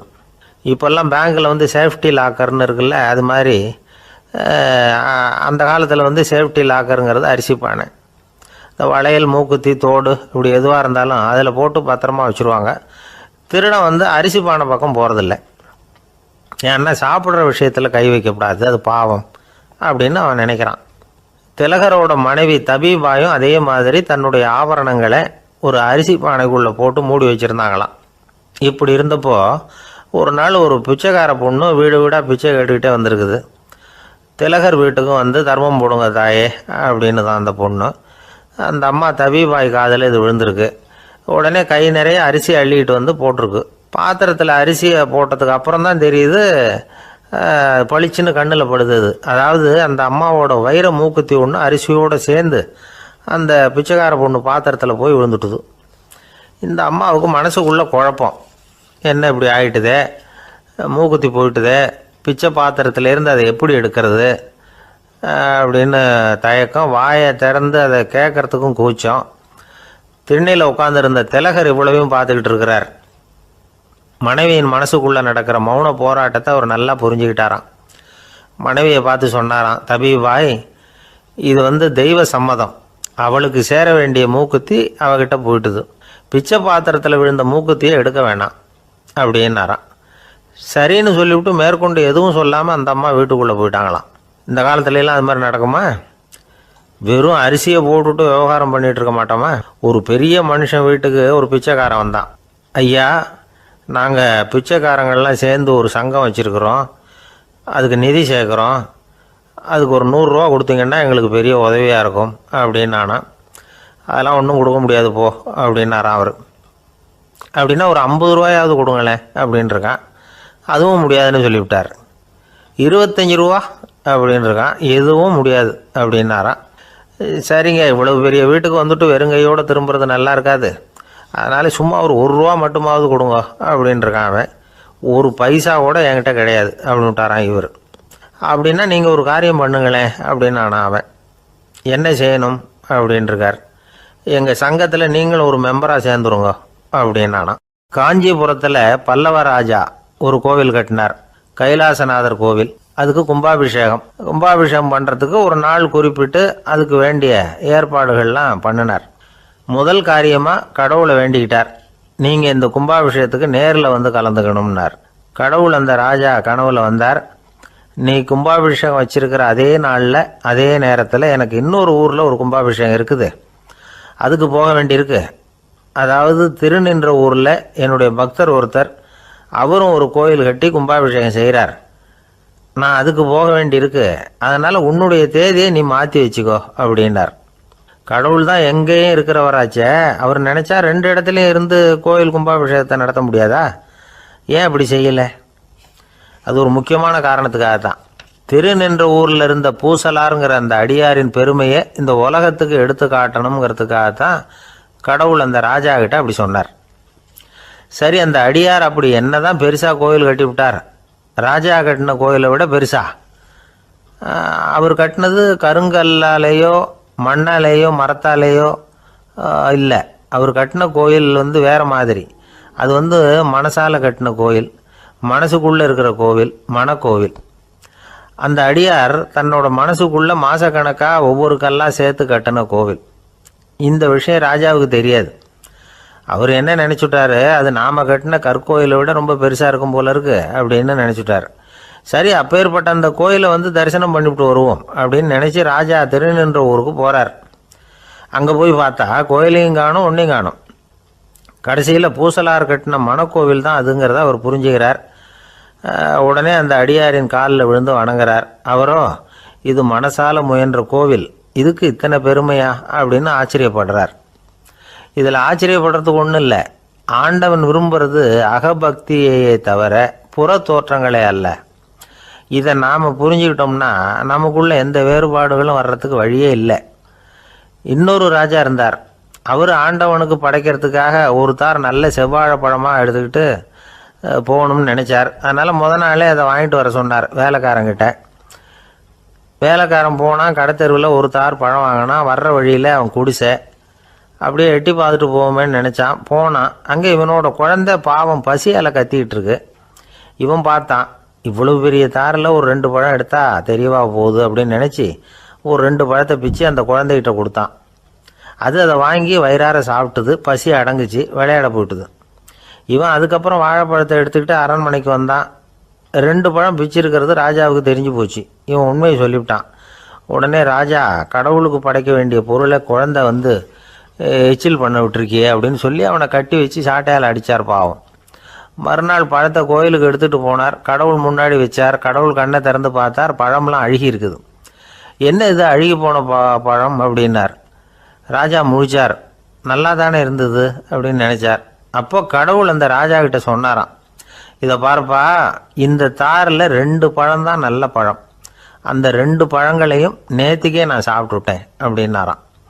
அப்போ தான் ராஜாவுக்கு புரிஞ்சுது, ஏழை குழந்தையின் பசியை தீர்க்கறதுக்காக உதவுன அந்த 2 பழம்தான் இறைவன் சாப்பிட்ட பழம்னு. இறைவன் இருக்கிற இடம் எது? இதுதான். ஒரு ஊரில் ஒரு மன்னர் இருந்தார். புத்தி கூர்மை உள்ள ஒரு மன்னர். பொதுவாக மன்னர்களுக்கு சந்தேகம் வந்தால் சபையில் உள்ள சான்றோர்கள்கிட்ட கேட்டு தெரிஞ்சுக்கிறது தானே வழக்கம். ஆனால் இங்கே அப்படி இல்லை. மற்றவங்களுக்கு சந்தேகம் வந்தால் மன்னர்கிட்ட கேட்டு தெரிஞ்சுக்குவாங்க. அது மாதிரி கேட்டு தெரிஞ்சுக்கிறதுக்காக ஒரு பெரியவர் ஒரு நாள் வந்தார். அவர் கையில் 3 பொம்மைகள் வச்சுருந்தார். 3 ஒரே மாதிரி பொம்மைகள், கொஞ்சம் கூட வித்தியாசம் தெரியல. ஏது இந்த பொம்மைன்னு கேட்டார் மன்னர். எனக்கு வேண்டியப்பட்ட ஒருத்தங்கிட்ட இருந்து இதை வாங்கிட்டு வந்திருக்கிறேன். நான் தான் அவன்கிட்ட இந்த பொம்மையை செஞ்சு கொடுக்கும்படியா கேட்டுக்கிட்டேன். அவன் ரொம்ப புத்திசாலி, அவன் தான் இதை செஞ்சு கொடுத்தான். ஆனால் அதில் ஒரு சிக்கல் அப்படின்னார். என்ன பிரச்சனைன்னு கேட்டிருக்காரு இவர். நான் அவன்கிட்ட கேட்டது 3 விதமான பொம்மைகளாக இருக்கணும்னு கேட்டேன். அவன் என்னடான்னா 3 ஒரே மாதிரியாக செஞ்சு கொடுத்துட்டான் அப்படின்னார். அவங்ககிட்டயே கேட்கறது தானே அப்படின்ட்டுருக்காரு இவர். கேட்டேன், அவன் என்ன சொல்கிறான்னா, இது 3 ஒரே மாதிரி பொம்மை கிடையாது, 3 விதம், ஒன்றுக்கு ஒன்று வித்தியாசம் இருக்குது. இந்த 3 பொம்மையும் 3 விதமான நண்பர்களுக்கு உதாரணங்கள் அப்படின்னு சொல்கிறான். எனக்கு ஒன்றும் புரியல, அதுதான் உங்ககிட்ட வந்தேன் அப்படின்னார். சரி, அந்த பொம்மைகளை இப்படி கொடுங்க அப்படின்னு வாங்கினார் மன்னர். எடுத்துக்கிட்டு உள்ளே போனார். கொஞ்ச நேரம் கழித்து வெளியில் வந்தார். அதுக்கப்புறம் சொன்னார், இதை பாருப்பா, அவன் சொன்னது சரிதான், 3 விதம் தான். இது இருக்குதே முதல் பொம்மை, இது உத்தமமான நண்பனுக்கு உதாரணம். இந்த 2வது பொம்மை இது மத்தியமமான நண்பனுக்கு உதாரணம். அந்த 3வது பொம்மை இருக்குதே அது மோசமான நண்பனுக்கு உதாரணம். இதை செஞ்சவன் உண்மையிலேயே பெரிய அறிவாளி தான் அப்படின்னாராம். வந்தவருக்கு ஒன்றும் புரியல. பார்த்தா ஒன்றும் வித்தியாசம் தெரியலையே அப்படின்னு அவன் குழம்பி போய் நிற்கிறான். இப்போ அந்த மன்னர் விளக்கம் கொடுக்குறார். அந்த 3 பொம்மையையும் எடுத்து முன்னாடி வச்சார். ஒரு மெல்லிய கம்பியை கையில் எடுத்தார். அந்த முதல் பொம்மை காதில் விட்டார். கொஞ்ச தூரம் உள்ளே போய் அப்படியே நின்றுட்டுது அந்த கம்பி. அப்புறம் 2வது பொம்மை காதில் அந்த கம்பியை விட்டார். அந்த கம்பி என்னாச்சுன்னா அப்படியே அது வாய் வழியாக வெளில வந்தது. 3வது பொம்மை காதில் கம்பியை செலுத்தினார். அது நேராக இன்னொரு காது வழியாக வெளியில் வந்தது. இப்போ இந்த முதல் வகை இருக்குதே, அது மாதிரியான நண்பர்கள் எப்படி தெரியுமா? நம்ம கஷ்டத்தை அவங்கக்கிட்ட சொன்னால் பேசாமல் கேட்டுக்குவாங்க. வெளியில் அதை யாருக்கிட்டையும் சொல்லிகிட்டு இருக்க மாட்டாங்க. வெளியில் தெரியாமல் நமக்கு உதவி பண்ணுவாங்க. செஞ்சுட்டு அதை நான் தான் செஞ்சேன்னு சொல்லிகிட்டு இருக்க மாட்டாங்க. அதுதான் கம்பி ஒரு காது வழியாக போய் உள்ளே நின்றுட்டுது. 2வது பொம்மையில் கம்பி என்னாச்சு, ஒரு காது வழியாக போய் வாய் வழியாக வெளியில் வருது. இது மாதிரியான நண்பர்கள்கிட்ட நாம் கஷ்டத்தை சொன்னால் அதை அவங்க 4 பேர்கிட்ட போய் சொல்லி நமக்காக உதவி கேட்பாங்க. நமக்குன்னு கேட்டு வாங்கி அதை நம்மகிட்ட கொண்டுகிட்டு கொடுப்பாங்க. இவங்க மத்தியமமான நண்பர்கள். 3வது பொம்மையில் ஒரு காது வழியாக செலுத்துகிற கம்பி இன்னொரு காது வழியாக வெளியில் வந்துடுது. இது மாதிரியான நண்பர்கள்கிட்ட நம்ம கஷ்டத்தை சொன்னால் அவங்க காது கொடுத்து கேட்கறது மாதிரி நடிப்பாங்க. அப்படியே இன்னொரு காது வழியாக அதை வெளில விட்டுருவாங்க. அதை பற்றி கவலைப்பட மாட்டாங்க. இதுதான் இந்த பொம்மைகளுக்குள்ளே இருக்கிற வித்தியாசம் அப்படின்னு விளக்கம் கொடுத்தாராம் மன்னர். படிக்கிற பிள்ளைங்கள்லேயும் இது மாதிரி 3 வகை உண்டு. சில பேர் காதால் வாங்கி மனசில் வச்சுக்குவான். சில பேர் காதால் வாங்கி பேனாவால் எழுதி விடுவான். சில பேர் ஒரு காதால் வாங்கி இன்னொரு காதால் வெளியில் விட்டுருவான். ஒரு பையன் வகுப்பில் ஆசிரியர் பாடம் நடத்தும் பொழுது தலையை வேகமாக ஆட்டி ஆட்டி கேட்பானான். ஏன்டா இப்படி தலையை இப்படி ஆட்டுற அப்படின்னு கேட்டிருக்கான் பக்கத்தில் இருந்தவன். தலையை ஆட்டினா தாண்டா ஒரு காது வழியாக உள்ளே போகிறது, இன்னொரு காது வழியாக வெளியில் வேகமாக வெளில போகும் அப்படின்னானான் அந்த பையன். இந்த உலகத்தில் மனுஷன் எவ்வளவோ தவறுகள் செய்கிறான். அதுக்கெல்லாம் என்ன காரணம்? அதை பற்றின ஆராய்ச்சி தான் இன்னைக்கு. இதுக்கு ஆராய்ச்சி என்னத்துக்கு, அது தெரிஞ்ச விஷயம் தானே அப்படின்னு நீங்கள் நினைக்கலாம். ஆனால் அப்படி அலட்சியமாக இந்த விஷயத்தை விட்டுறக்கூடாது. பொதுவாக எல்லோரும் நினைக்கலாம் எது சரி எது தவறு அப்படின்னு தெரியாததுனால தான் மனுஷன் தப்பு பண்ணுறான் அப்படின்னு. ஆனால் அப்படி சொல்லிட முடியாது. மனுஷன் தெரிஞ்சே தான் தவறுகள் பண்ணுறான். இப்போ உதாரணத்துக்கு ஒரு சாலையில் இடது பக்கம் போக வேண்டிய ஒருத்தர் நடுக்கோட்டை தாண்டி வலது பக்கமாக வண்டியை ஓட்டிகிட்டு போகிறாருன்னு வச்சுங்க. என்னப்பா இது தப்பு இல்லையா அப்படின்னு அவர்கிட்ட கேட்டால், அதெல்லாம் எனக்கு தெரியும், நீ உன் வேலையை பார்த்துட்டு போ அப்படிம்பார். வலது பக்கமாக போகிறது தப்புன்னு தெரிஞ்சே தான் அவர் அப்படி செய்கிறார், அப்படி போகிறார். பெரிய உத்தியோகத்தில் இருக்கிறவங்க கூட லஞ்சம் வாங்குறாங்க. அவங்களுக்கெல்லாம் லஞ்சம் வாங்குறது தப்புன்னு தெரியலன்னு அர்த்தம். திருடுறது தப்புன்னு தெரியாமலாம் மனுஷன் திருடுறான். நல்லாவே தெரியும். நீங்கள் வேணும்னா கேட்டு பாருங்கள், வேறு வழி இல்லை அதனால தான் திருடுறேன்பா. திருடுறது ஒரு புண்ணியமான காரியம்னு திருடனே கூட சொல்ல மாட்டான். திருடுறது தவறுங்கிறது திருடனுக்கு தெரியும் அப்படிங்கிறத விளக்கறதுக்காக ஒரு பெரியவர் ஒரு கதை சொன்னார். அதாவது 2 திருடர்கள் 2 பேரும் சேர்ந்து ஒரு வீட்டுக்கு போய் ஒரு 10,000 ரூபாயை திருடிட்டு வந்துடுறாங்க. ஒரு காட்டு வழியாக வந்துக்கிட்டு இருக்கிறாங்க. இன்னும் விடியல. 2 பேருக்கும் தூக்கம் கண்ணை சுற்றுது. சரி, இப்படியே ஒரு மரத்தடியில் படுத்து தூங்குவோம், காலையில் விடிஞ்சதும் இந்த பணத்தை 2 பேரும் பங்கு போட்டுக்குவோம் அப்படின்னு முடிவு பண்ணுறாங்க. அதே மாதிரி படுத்து தூங்குறாங்க. நடு ராத்திரியில் ஒரு திருடன் முழிச்சிக்கிறான். விடிகிற வரைக்கும் காத்துக்கிட்டு இருந்தால் 5,000 ரூபா தான் கிடைக்கும், இப்போவே கம்பி நீட்டினா 10,000 ரூபா கிடைக்கும் அப்படின்னு யோசித்து பார்த்துட்டு ஒரு முடிவுக்கு வந்தான். மெதுவாக அந்த 10,000த்தையும் சுருட்டிக்கிட்டு அடுத்தவனுக்கு தெரியாமல் ஓடி போயிட்டான். விடியுது. அடுத்தவன் எழுந்திரிச்சு பார்க்குறான். பணத்தையும் காணலை, பாகஸ்தனையும் காணலை. இந்த திருடன் அந்த திருடனை திட்டுறான். திருட்டு பய, அயோக்கிய பய, இப்படி அநியாயமாக கிளப்பிட்டு போட்டானே அப்படிங்கிறான். இதுலேருந்து என்ன தெரியுது? தெரியாமல் எடுத்துக்கிட்டு போகிறது திருட்டு, அயோக்கியத்தனம், அநியாயம் அப்படிங்கிறது இவனுக்கு தெரிஞ்சிருக்குது. அதனால தான் அடுத்தவனை பார்த்து இப்படி திட்டுறான்.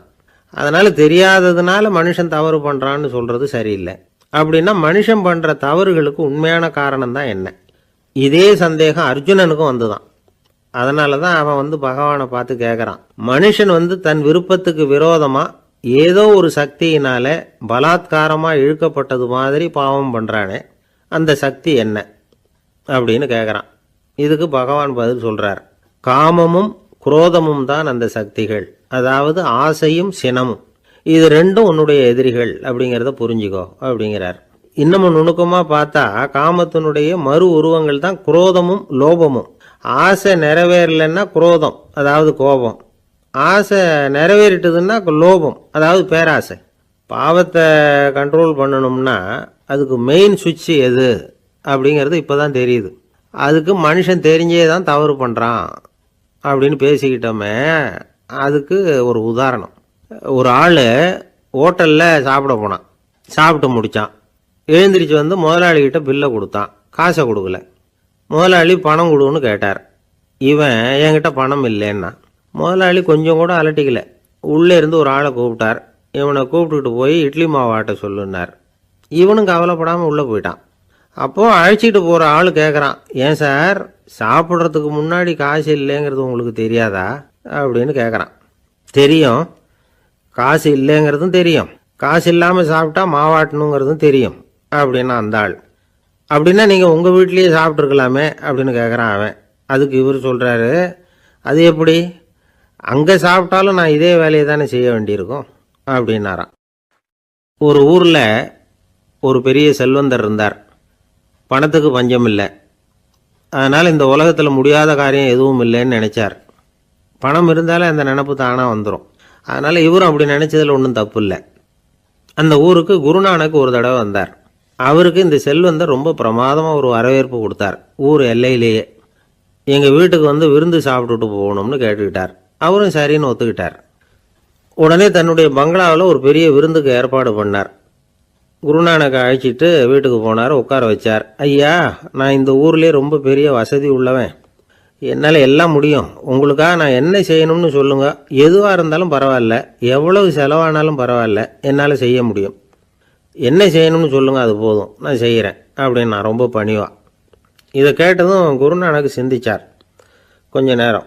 அதுக்கப்புறம் தன்னோட சட்டை பைக்குள்ளே கையை விட்டு ஒரு பழைய ஊசி ஒன்று எடுத்தார். அந்த செல்வந்தர்கிட்ட கொடுத்தார். இதை பாருங்கள், இவ்வளவு தூரம் நீங்கள் கேட்கறதுனால சொல்கிறேன், எனக்கு நீங்கள் செய்ய வேண்டிய உதவி இதுதான்னார். ஊசியை கையில் வாங்கிக்கிட்டு இதை என்ன செய்யணும்னு சொல்லுங்க அப்படின்னார் அவர். நீங்கள் செய்ய வேண்டியது என்னென்னா, இந்த ஊசியை பத்திரமா வச்சிருக்கணும். நாம் 2 பேரும் இறந்து போனதுக்கு பின்னாடி இன்னொரு உலகத்தில் நாம் சந்திக்கக்கூடிய வாய்ப்பு இருக்குது. அப்போ இந்த ஊசியை என்கிட்ட கொண்டாந்து கொடுக்கணும்.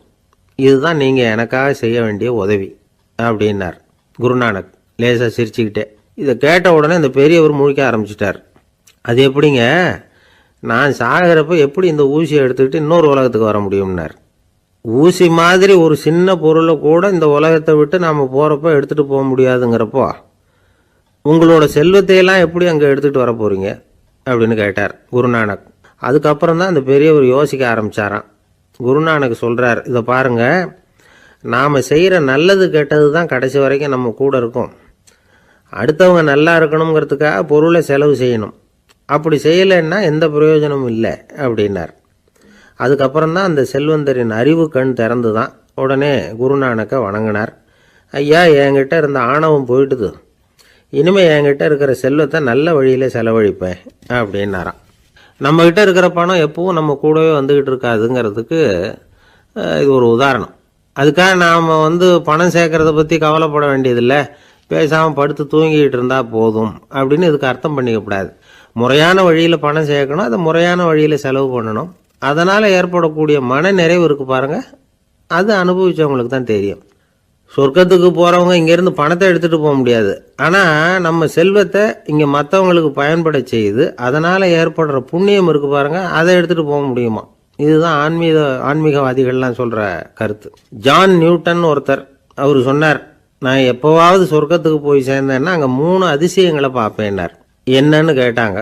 நான் யார் யார் இருக்க மாட்டாங்கன்னு நினச்சிக்கிட்டு இருந்தானோ அவங்களில் சில பேர் அங்கே இருப்பாங்க, அது ஒரு பெரிய அதிசயம்னார். சரி, அடுத்தது என்ன? 2வது அதிசயம் என்னன்னா, அங்கே இருப்பாங்கன்னு நான் எதிர்பார்த்த சில பேர் அங்கே இருக்க மாட்டாங்க அப்படின்னார். சரி, 3வது பெரிய ஆச்சரியம் என்ன அப்படின்னா, நான் அங்கே இருக்க பாருங்க, அதுதான் அந்த 3வது அதிசயம் அப்படின்னாராம். இன்பம் துன்பம் இது 2ம் சேர்ந்தது தான் வாழ்க்கை. இது எல்லாரும் சொல்லிகிட்டு இருக்கிற ஒரு உண்மை. அது சரி, இது 2ம் வர்றதுக்கு என்ன காரணம்? துறவி ஒருத்தர் யோசித்து பார்த்துருக்கார். இன்ப துன்பம் தோன்றுவதற்கு முக்கியமாக 6 காரணங்கள் உண்டு அப்படிங்கிறார் அவர். அது என்னங்கிறத நாமளும் தெரிஞ்சு வச்சுக்குவோமே. இப்போ முதல் காரணம் சுயநலம். ஒரு தாயார் தன்னுடைய சுயநலம் கருதி தன்னுடைய மகன் இன்பமாக இருக்கணும்னு ஆசைப்படுறாங்க. மகனும் அப்படியே ஆசைப்படுறான். அதனால் தாயாரின் இன்ப துன்பங்களை பார்த்துட்டு மகனும் இன்ப துன்பம் அடையிறான். அந்த அம்மாவுக்கும் அதே நிலைமை தான். 2வது காரணம் உறவு.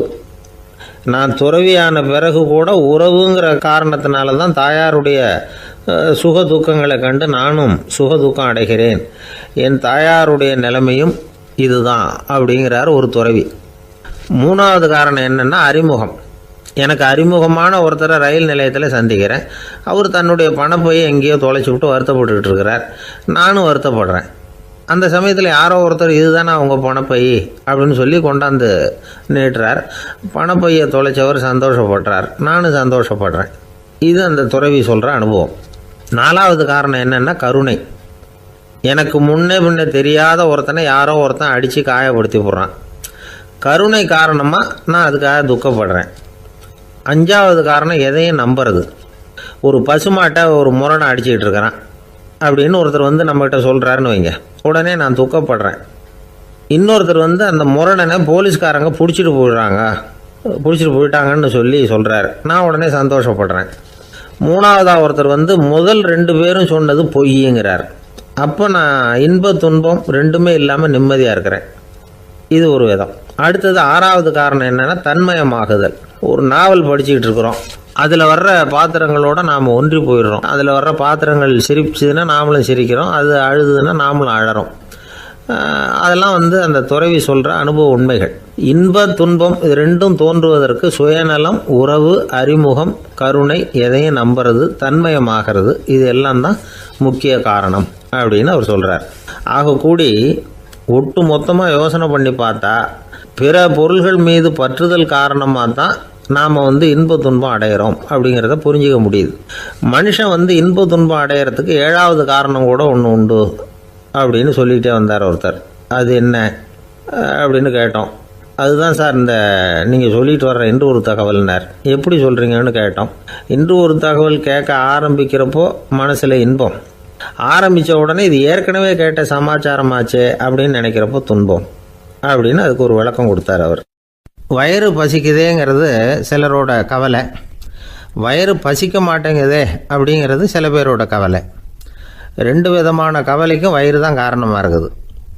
வயிறு பசிச்சதுன்னா அது இயற்கை, வயிறு பசிக்கலைன்னா அது வியாதி. ஆனால் பசியையும் நாம் பசிப்பிணி அப்படின்னு தான் சொல்லுவோம். என்ன காரணம்? வியாதியை போக்க வேண்டியது எவ்வளவு முக்கியமோ அதை விட முக்கியம் பசியை போக்க வேண்டியது. ஒரு சமுதாயத்தில் பசிப்புணியே இருக்கக்கூடாது. அதுதான் நல்ல சமுதாயம். பசியை போக்கணும்னா சாப்பாடு போடணும், பசியின்மையை போக்கணும்னா வைத்தியம்தான் பண்ணணும். இது சம்பந்தமாக எவ்வளவோ ஆராய்ச்சிகள் நடக்குது, நிறைய மருந்து கண்டுபிடிச்சிருக்கிறாங்க. நம்ம உடம்புல பசியை தூண்டக்கூடிய பகுதி எது, இதை முதல்ல தெரிஞ்சுக்கணும் இல்லையா? நாம் சாப்பிட்ற ஆகாரம் செரிக்கிறதுக்கு எது காரணம் தெரியுமா? நம்ம மூளையோட பின்பகுதி தான் அதுக்கு காரணமாக இருக்குதாம். மூளையின் பின்பகுதியில் நரம்பு செல்களால் ஆன 2 வகையான ஆரக்சின்கள் தான் பசியை உண்டாகுது அப்படின்னு கண்டுபிடிச்சிருக்கிறாங்க. 2 ஆய்வாளர்கள் இதை கண்டுபிடிச்சிருக்காங்க. அவங்க 2 பேரும் டெக்சாஸ் பல்கலைக்கழகத்தில் ஹார்வர்டு ஹக்ஸ் மருத்துவ கல்வி நிலையத்தில் பணிபுரிகிறவங்களாம். உண்பது தேவைங்கிறது உணரப்படும் போது மூளையின் அந்த குறிப்பிட்ட பகுதி ஆரக்சின் அப்படிங்கிற ஹார்மோன்களை சுரக்கும். அது பசி உணர்வை தூண்டும் அப்படிங்கிறது தான் அந்த ஆய்வாளர்களின் கண்டுபிடிப்பு. இந்த ஆரக்சின் வேறு சில உயிரினங்கள்லேயும் உண்டு. இப்போ எலிகளில் கூட இது இருக்குது. அதனால் எலிகளை வச்சு இது சம்மந்தமாக ஆராய்ச்சி பண்ணாங்க. எலிகள் உடம்பில் ஆரக்சினை செலுத்தி பார்த்தாங்க. உடனே என்னாச்சு தெரியுமா? அந்த எலியெல்லாம் பசியால் துடிக்க ஆரம்பிச்சுட்டுது. எதையாவது தின்னு பசியை தீர்த்தா போதுங்கிற அளவுக்கு அந்த எலிகள்லாம் அல்லாட ஆரம்பிச்சுட்டுது. இயல்பாக சாதாரணமாக அந்த எலிகள் எவ்வளவு சாப்பிடுமோ அது மாதிரி 8 முதல் 10 மடங்கு அதிகமான ஆகாரத்தை 1 மணி நேரத்துக்குள்ளே சாப்பிட்டு தீர்த்துட்டு தான். சில எலிகளின் மூளையில் இந்த ஆரக்சின் அளவை கட்டுப்படுத்தி பார்த்துருக்குறாங்க. உடனே என்னாச்சு தெரியுமா? அதெல்லாம் சாப்பாட்டை கண்டால் முகத்தை திருப்பிட்டு போக ஆரம்பிச்சுட்டு தான். அந்த எலிகளுக்கு பசி எடுக்கலையாம். இந்த ஆராய்ச்சியின் அடிப்படையில் பசியை எடுக்காமல் இருக்கிற மனிதர்களுக்கும் பசியை தூண்ட முடியும் அப்படின்னு சொல்லி ஆராய்ச்சியாளர்கள் தெரிவிச்சிருக்கிறாங்க. ஆக ஆரக்சின் தான் பசிக்கு காரணம்ங்கிறது தெரிஞ்சு போச்சு. சரி, இந்த ஆரக்சின் அப்படின்னா என்ன? அது ஒரு கிரேக்க சொல். அதுக்கு பசின்னு அர்த்தம். நம்ம ஆளுங்களுக்கெல்லாம் பசியை தூண்டுறதுக்கு மருந்து தேவையில்லை, பசியை குறைக்கிறதுக்கு தான் மருந்து தேவை. ஒரு அம்மா டாக்டரை தேடி வந்தாங்களாம். டாக்டர், எங்கள் வீட்டுக்காரருக்கு திடீர்னு அகோர பசி, நிறைய சமைச்சு போடுறேன், அவ்வளவையும் சாப்பிட்டுட்டு கீழே கிடக்கிற குப்பை கூலங்களையும் எடுத்து சாப்பிட ஆரம்பிச்சுட்றார், என்னன்னு கவனித்து பாருங்கள் அப்படின்னாங்களாம். எவ்வளவு நாளாக அப்படி இருக்குதுன்னு கேட்டிருக்காரு டாக்டர். 1 வாரமாக அப்படி இருக்குதுன்னாங்களாம். இவ்வளவு நாளாக ஏன் சும்மா இருந்தீங்க, ஆரம்பத்திலே இங்கே அழைச்சிட்டு வர வேண்டியது தானே அப்படின்னாரான் டாக்டர். அது ஒன்றும் இல்லை டாக்டர், வீடு பூரா சுத்தமாகட்டுமேன்னு பார்த்துக்கிட்டு இருந்தேன் அப்படின்னாங்களாம் அந்த அம்மா. ஒரு மாணவனை பார்த்தேன், என்ன தம்பி படிப்புலாம் எப்படி இருக்குது அப்படின்னு விசாரித்தேன். அவன் ரொம்ப அழுத்துக்கிட்டான். நான் நல்லா தான் சார் படிக்கிறேன், இருந்தாலும் புத்தியில் சரியாக ஏற மாட்டேங்குது சார் அப்படின்னா. சரி, இவனும் நம்ம ரகம்தான் அப்படின்னு சொல்லி முடிவு பண்ணிட்டோம். கல்வி கற்கக்கூடிய ஒரு மாணவன் சம்பந்தப்படுற புத்திகள் பல வகை. அதை பற்றி ஒரு பெரியவர் விளக்கி இருக்கிறார். மிருத்து புத்தின்னு ஒன்று இருக்குதான். மிருத்துன்னா மண். மண்ணால் செவுறு கட்டுறோம்ல, மண் சுவரில் ஆணி அடிக்கிறதும் சுலபம், அதை பிடுங்கி எடுக்கிறதும் சுலபம். அது மாதிரி சில பேர் குரு சொல்லி கொடுக்குறத சுலபமாக கேட்டு தெரிஞ்சு வச்சுக்குவாங்க, கொஞ்ச நேரத்தில் சுலபமாக மறந்தும் போயிடுவாங்க. இது மிருத்து புத்தின்னு பேர், மண் புத்தி. தாரு புத்தின்னு ஒன்று உண்டான். தாருன்னா மரம். அதில் பச்சை மரத்தில் ஆணி அடிக்கிறது சுலபம், ஆனால் அது எடுக்கிறது கஷ்டம். அது மாதிரி ஆசிரியர்கிட்டேருந்து கேட்டதை கவனமாக மனசில் பதிய வச்சுக்கிட்டு அதை மறக்காமல் இருக்கிறது தாரு புத்தி. பட்டை மரமாக இருந்தால் அதில் ஆணி அடிக்கிறதும் கஷ்டம், அடிக்கிற ஆணியும் சீக்கிரம் நழுவிடும். அது மாதிரி கேட்குற விஷயம் மனசில் பதியறதும் கஷ்டம். அப்படியே பதிஞ்சாலும் அது நீடிச்சு இருக்கிறதும் கஷ்டம், கொஞ்ச காலத்தில் மறந்துடும். இன்னொரு வகை புத்தி ஒன்று உண்டு, அதுக்கு பேர் சிலா புத்தின்னு பேர். சிலான்னா கல். ஒரு கருங்கல்லில் 4 துளையை போட்டு ஒரு துளையில் உளியை வச்சு அடித்தா மற்ற துளை வழியாகவும் பிளந்து கல் 2 ஆகிடும். அது மாதிரி சந்தியான இடங்களில் குறிப்பாக ஒரு பொருளை சொன்னால் அதை வச்சுக்கிட்டு மற்றதையும் தெரிஞ்சுக்கிறது, அது சிலா புத்தின்னு பேர். வேணு புத்தின்னா என்ன தெரியுமா? வேணுன்னா மூங்கில். மூங்கில் கணுவில் ஒரு பக்கம் உளியை வச்சு அடித்தா 2 பக்கமும் பிளந்துடும். அது மாதிரி ஒரு செய்தியை கேட்டுக்கிட்டு இருக்கிறப்பவே அதோட முன்பின் தொடர்களையும் தெரிஞ்சுக்கணும், அது வேணு புத்தி. தைல புத்தின்னு ஒன்று உண்டு. தைலம்ங்கிறது எண்ணெய். தண்ணியில் ஒரு துளி எண்ணெயை விட்டால் அது தண்ணி பூரா பரவி போடுதில்ல, அது இப்படி பரவுறது மாதிரி ஆசிரியர் சுருக்கமாக ஒரு கருத்தை சொன்னால் அதை வச்சுக்கிட்டு பூரா விஷயங்களையும் தெரிஞ்சுக்கணும், அது தைல புத்தி. கற்பூர புத்தின்னு ஒன்று கேள்விப்பட்டிருக்கோம். அது எப்படின்னா, கற்பூரம் தீ பட்ட உடனே பிடிச்சிக்கும். ஆசிரியர் சொன்ன உடனே நுண்ணறிவோட பாடங்களை புரிஞ்சுக்கிறது இந்த வகை புத்தி. கரி புத்தின்னு ஒன்று. அது எப்படின்னா, கரியில் நெருப்பை வச்சு விசிறிய பிறகு அதுக்கப்புறம் அது கறி நெருப்பாகும். அது மாதிரி காலம்பரை சாயந்தர வேலைகளில் ஆசிரியர் பாடம் சொல்லி கொடுப்பார், அதை கொண்டு புரிஞ்சுக்கிறது இந்த வகை. கதலித்தண்டு புத்தின்னு ஒன்று சொல்லுவாங்க. கதலிங்கிறது வாழை மரம். வாழைத்தண்டில் தீ வைக்கிறது எவ்வளவு சிரமமோ அவ்வளவு சிரமத்தோடு கல்வி கற்கிறது கதலித்தண்டு புத்தி. இதை தவிர இன்னும் சில வகையான மாணவர்களை கூட அடையாளம் காட்டுறாங்க. ஆசிரியர் சொன்னதில் நல்லதை மட்டும் எடுத்துக்கிறவன் அன்னம். ஆசிரியர் கிடைச்ச இடத்துல பாடத்தை கேட்டுக்கிட்டு பிறகு தனியாக உட்காந்து சிந்திக்கிறவன் பசு. பசுமாடு அப்படி தானே, புல் கண்ட இடத்துல மேயும், அதுக்கப்புறம் நிதானமாக அசை போட்டுக்கும். ஆசிரியர் சொன்னதை தவிர வேறு எதையும் சொல்ல முடியாதவன் கிளி. பல இடங்களில் பாடங்கள் கேட்டு கடைசியில் ஒன்றும் புரியாமல் போகிறவன் ஆடு. ஆடு ஒரு செடியில் வயிறார மேயாது, ஒரே செடியில் இக்கரைக்கு அக்கறை பச்சைன்னா அங்கேயும் இங்கேயும் அலைஞ்சிக்கிட்டே இருக்கும். சில பேருக்கு எருமைன்னு பேர். எருமை எப்படின்னா குளத்து நீரை கலக்கி தான் குடிக்கும். அது மாதிரி ஆசிரியர் மனசை நோக செய்து பயில்கிற மாணவர்கள்லாம் இந்த ரகம். இவ்வளவுலாம் இருந்தாலும் இந்த காலத்து மாணவர்கள்லாம் ஒரு தனி ரகம். ஒரு ஆசிரியர் வகுப்பில் பாடம் நடத்திக்கிட்டு இருந்தார். இலக்கண வகுப்பு. இறந்த காலம், நிகழ்காலம், எதிர்காலம், past tense, present tense, future tense, இதை பற்றிலாம் பாடம் நடத்துகிறார். எல்லாம் சொல்லி கொடுத்துட்டு இப்போ நான் ஒரு வாக்கியம் சொல்லுவேன், அது என்ன காலம் அப்படிங்கிறத நீங்கள் சொல்லணும்னார் ஆசிரியர். சரி, நாங்கள் மாணவர்கள்லாம், நான் நாளைக்கும் பாடம் நடத்தப் போகிறேன், இது என்ன காலம் அப்படின்னு கேட்டார் ஆசிரியர். அதாவது நான் நாளைக்கும் பாடம் நடத்தப் போகிறேன், இந்த வாக்கியம் என்ன காலம்னு கேட்டார். ஒரு பையன் மெதுவாக எழுந்திரிச்சு சொன்னான், இது எங்கே போதாத காலம் சார் அப்படின்னு சொல்லிவிட்டு உட்காந்துட்டானா. ஒருத்தர் ஓடி வந்தார்.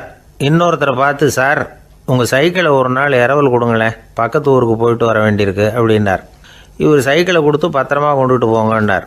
சார் இதை பத்திரமா கொண்டு போகிறேன், கவலையே வேணாம், ஏன்னா இது உங்களோட சைக்கிள் அப்படின்னு நான் நினைக்கல, என்னோட சைக்கிளாக நினைக்கிறேன் அப்படின்னார்.